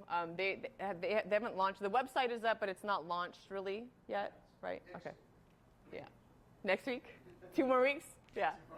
So this is another thing to just kind of like keep your eyes on, check it out. And again, they've chosen PulseChain, right? They're not launching this on Ethereum. They're not launching it anywhere else. They're launching it on PulseChain. So for some, like that epic of names, right? Like these like original Blizzard artists, creative people who are known, very well in the art world and outside, well, in the gaming world, gaming and art, right? Like outside of our ecosystem, right? For them to have decided to come to PulseChain, I think it's just like really phenomenal. And again, it's just one of those other things that you're like, wow, like we are so early, and how can you not be bullish on what is happening in this ecosystem right now? And that's again why I wanted to kind of talk about this and why I do what I do, because I know why you could not, because it's been a bear market for 3 years, and that sucks, right? Like I have not seen financial gain. I bought at something, way above where we're at now, and I'm just like, okay, there is such a thing as a bull market. That's real, right? Please, someone tell me that that's real, because I don't know. I know nothing but this cold, harsh bear market winter. But again, I've never been upset about it. I've never been down about what we're doing or what we're a part of, because stuff like this keeps getting built, and there's no end to that. That keeps going and going. So lastly, I'm just going to kind of showcase and highlight a few of the sponsors of the tour. And some of this is are items that we're actually going to be raffling away in a few minutes here. So Aussie's Greatest, a newer to me, anyways, jeweler within our ecosystem. I believe he started, and that's the crazy thing to me too, is people who started in the bear market, right? Started building, started making things, started doing merchandise. I think, yeah, Kaylin's actually wearing she's got on this necklace right here. So with PulseChain on one side, PulseX on the back. Real cool, very, like, the detail's gorgeous, just very well done, you know. And he's just like, you know, I actually took these, that's my necklace, so I took it out into the desert and did a little photo shoot and did a little video for him, because it's tough. Being a creator, launching something in a bear market, no one wants to buy any of this right now, you know? So for him to have even, like, gifted us some of them to give away on the tour, like, you know, how cool is that, you know? And I'm hopeful, and that's why I want to showcase these people, is because as we move into the bull market and people get more excited and they want to show off, they want to be like, yes, I'm part of this ecosystem, right? These are the guys that you want to start, you know, putting that, you know, your gains back into the ecosystem by thanking these people, right? So Aussie's Greatest and his really awesome jewelry. Side effects. So this is cool because side effects, so Austin is where I lived for the last 16 years. And Kool-Aid and Side Effects, I knew them, again, totally outside of the crypto space, drum and bass DJs, we'd go dancing, have a great time. And so Side Effects actually got into Hex right before I did because of Kool-Aid, and then really held my hand through the process of getting into Hex. Because, like, Kool-Aid told me about it, but Chris Side Effects was the one who was there watching me do the things and making sure I was clicking the right buttons and being the person to really kind of onboard me and help me make that happen. And being a friend of his, it's been really cool seeing, I mean, I think he and I have really mirrored each other in that we've both stayed in the community. We've both been very vocal about, you know, what we love. He doesn't do YouTube or anything like that, but this is what he does. So he kind of went into a dark place in his life a couple years ago. Some crazy shit was happening. And instead of, you know, going into a terrible dark spiral, which he also did that, but as he was coming out of that terrible dark spiral, he got motivated to do art and decided to open his own shop. So I think it's up and running right now. Yeah, it is, because I pulled all this from his site, because he took it down for a minute. But again, you know, like these two are AI art creations that he used, you know, whichever program to generate those and make this art himself and, you know, start to do something productive and promote the ecosystem. So just really cool to see someone, you know, friends of mine doing things and being a positive force. So again, I mentioned that shirt that I was wearing in that other picture. That's Hex Fashion Network. I am particularly a huge fan of this shop because they sell organic cotton t-shirts, and I'm kind of a hippie that way. So they have, their t-shirts are in organic cotton, and then they got sweatshirts, and I think he does hats and things like that too. Another huge just supporter of the PulseChain tour and everything that we're doing. Another person who I believe launched in the bear market as well, and he's just like, hey, I just love the community. Like, he's not worried about sales right now. He's gifted us a bunch of t-shirts that we've given away here and there. But, you know, again, just someone else who's just making art and wanting to share it and show off our ecosystem. Hex Toys. So Hex Toys is, again, another OG of the OGs in terms of merchandise and things in this ecosystem. He did these watches. That pin, this Hex pin, I think, was one of the first physical pieces of, like, Hex merchandise or art that ever existed, as far as I've heard or been told. And here we have our very own Captain RG3 collectible action figure. And from what I understand is when these because this is an NFT, that's not a physical item yet, but when the NFT mints out, he's going to do the physical items, right? Yeah. So pretty stinking cool. So go buy your RG3 NFT so we can get, like, real life action collectibles, because I think that's going to be fantastic. And then, so his newest creation is Heart Heads NFTs. And I'm super jealous because I really want one of these and I just can't right now. Like, I don't have extra to give. But I've been gifted a few of the items, but I don't have Richard Hart. Like, you need the base of Richard Hart in order to like make your. It's like a dress-up doll, basically. Like, you get a base Richard Hart, and then whatever items you end up minting, you put those items together, and you create your own like cut-out dress-up doll Richard. It's great. I love it. So again, another supporter of our tour who just has really wonderful things. And all of the ones that are our sponsors, if you go to our main website on the left-hand panel, their icons are there, and that'll take you to their websites as well, so if you're interested in any of that. So like I mentioned, Hexographer, who is not here today, these are some of the images from his NFT collection. So just beautiful, you know, again, as myself as a photographer, just seeing his stunning collection. And it's just all over the place. Like all of his photos are, it's everything from drone photography. He's got, you know, something like this close-up here of a DJ scratching a record, like macros of flowers and things like that. It just really uplifts my heart as someone who came from, you know, just the regular art world and is now in this digital art world to see this kind of crossover happening. So super cool. And then, this gentleman right over here, am I going to say Toblerus? Is that right? Am I saying it right? Okay, great. Is another artist, local to y'all here in this general area. So this is a painting that he did. You didn't actually, you recorded yourself painting it, right? Yeah. Which is what this video is. Yeah. Let's see if that works. Yeah. In a way that would maybe. So you can't really hear the stream, but yeah. So if you wanted to, you can talk about it if you want to. I've done a few. Usually I do them time lapse them or whatever, do it faster. And because of this was, you know, before PulseChain, so yeah. These people were very, you know, the community was so nice since late 2019 to me. Somebody bought this one, another person watching said, can you do another one for me? And this, sure. And so, I mean, it's just a testament to the Hex community. Yeah. People are really open and friendly. The very first one I ever did, I sent it to Hex Mac in Australia as a poster. Nice. And it's behind me there, I'm talking there with the hat on. It's actually now here in a weed store. Nice. Yeah. So, what's your name there? Oh, it's Toblerus. It's on the previous page if you want to. Yeah. I see it now, actually, it's part of it, too. Yeah, you'll see it. Oh.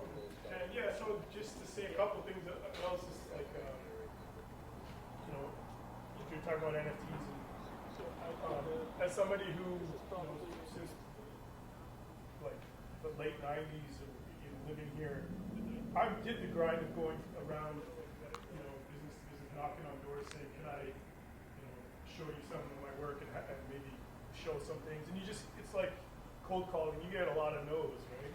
No, but it's good to do.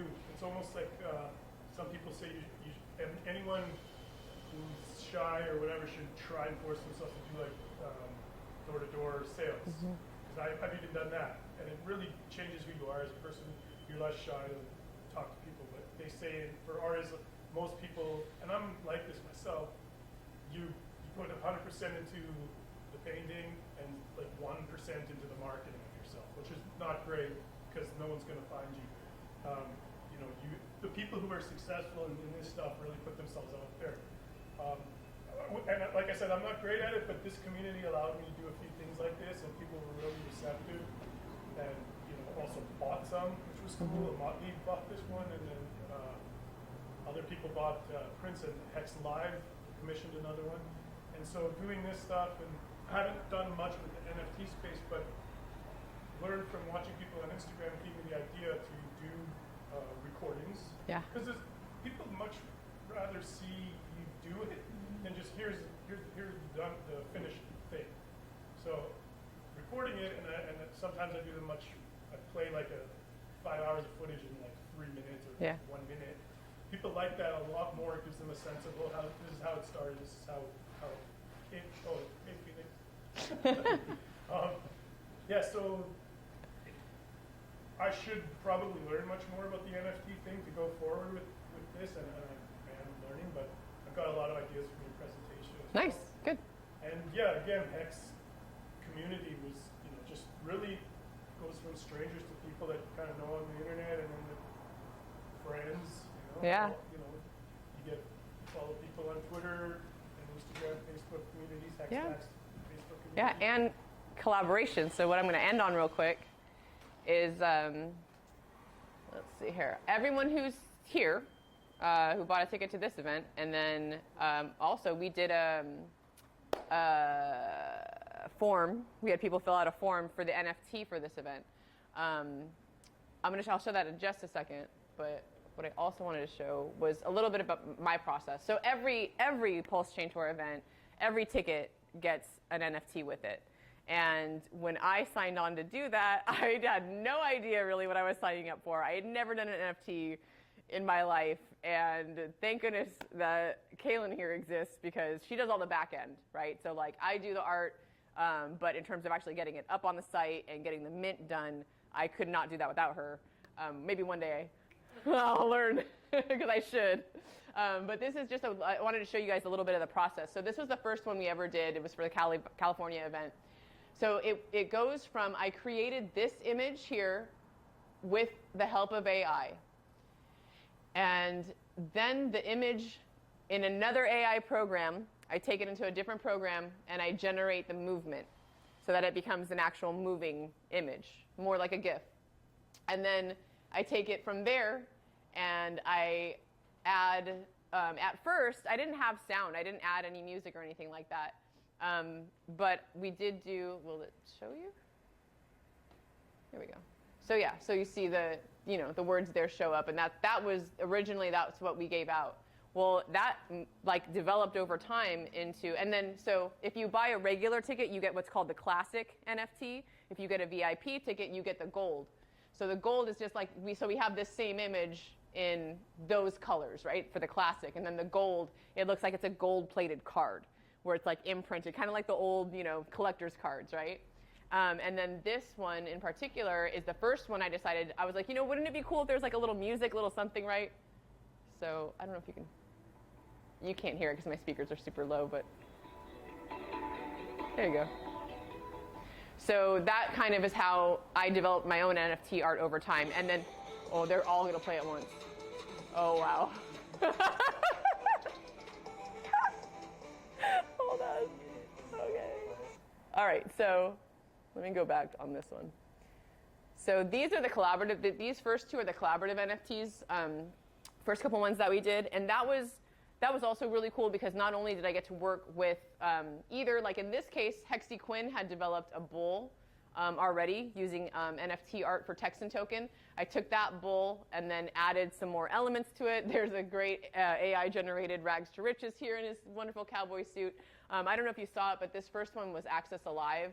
They gave me kind of like the idea of the boardroom, and that's one of his quotes. And then for both of these NFTs, when we did the sale of them, you were also going to, depending on like how much of each token we had, some people were gifted Access token, and then some, well, no, there was a discount Access token for Access? Yeah, and then for Texan, it was the same thing. Like, we were like, oh, if you hold this NFT, we're doing a drawing, you're going to win some Texan token, right? So the last two NFTs I'm going to show you are kind of, to me, like the pinnacle of like my NFT work, and it's been really awesome. So this NFT, this is the ultra rare NFT. I mentioned earlier we had the rare and the ultra rare. So the ultra rare NFT is the one where if you save up enough and you turn in your other NFTs for this NFT, or if you just outright buy this one, we'll go anywhere in the world. You get to pick a tour member and a tour location, and we're going to put on an event wherever you want. But this one, so same idea, right? It went from being just a picture to the movement to there's words and everything. And then these are all, so that's the three of us, right? Like I used face swap, just all sorts of different tools to make it look really cool. I'm actually holding Sci-Vive. You can kind of barely see it right there. And then in the same way I showed you that other tweet earlier with the music, this is AI-generated music. So I, for the first time, created an NFT, all AI-generated, and then added music to it.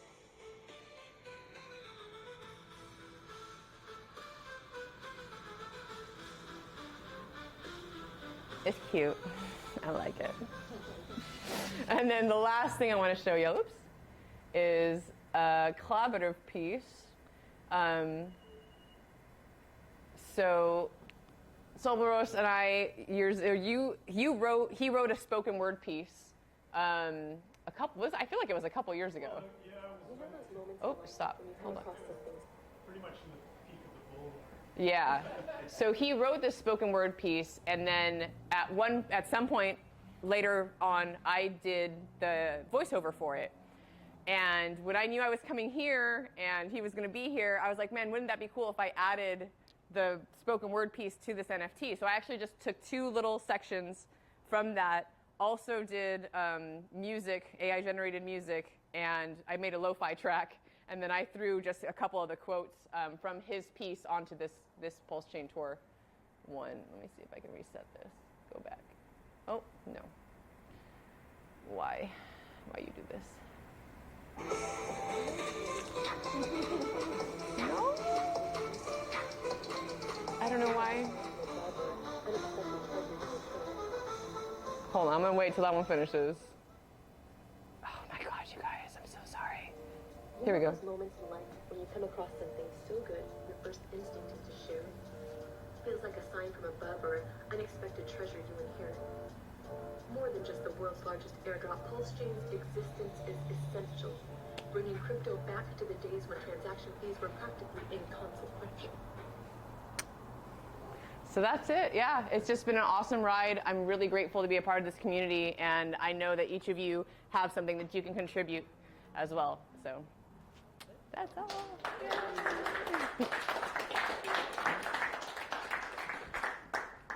Great job, SJ. Well, thank you. Now we're going to do a little Q&A. I just wanted to make you guys aware of some of the people that are in the space. If you have some questions for them after the event, I encourage you to do it.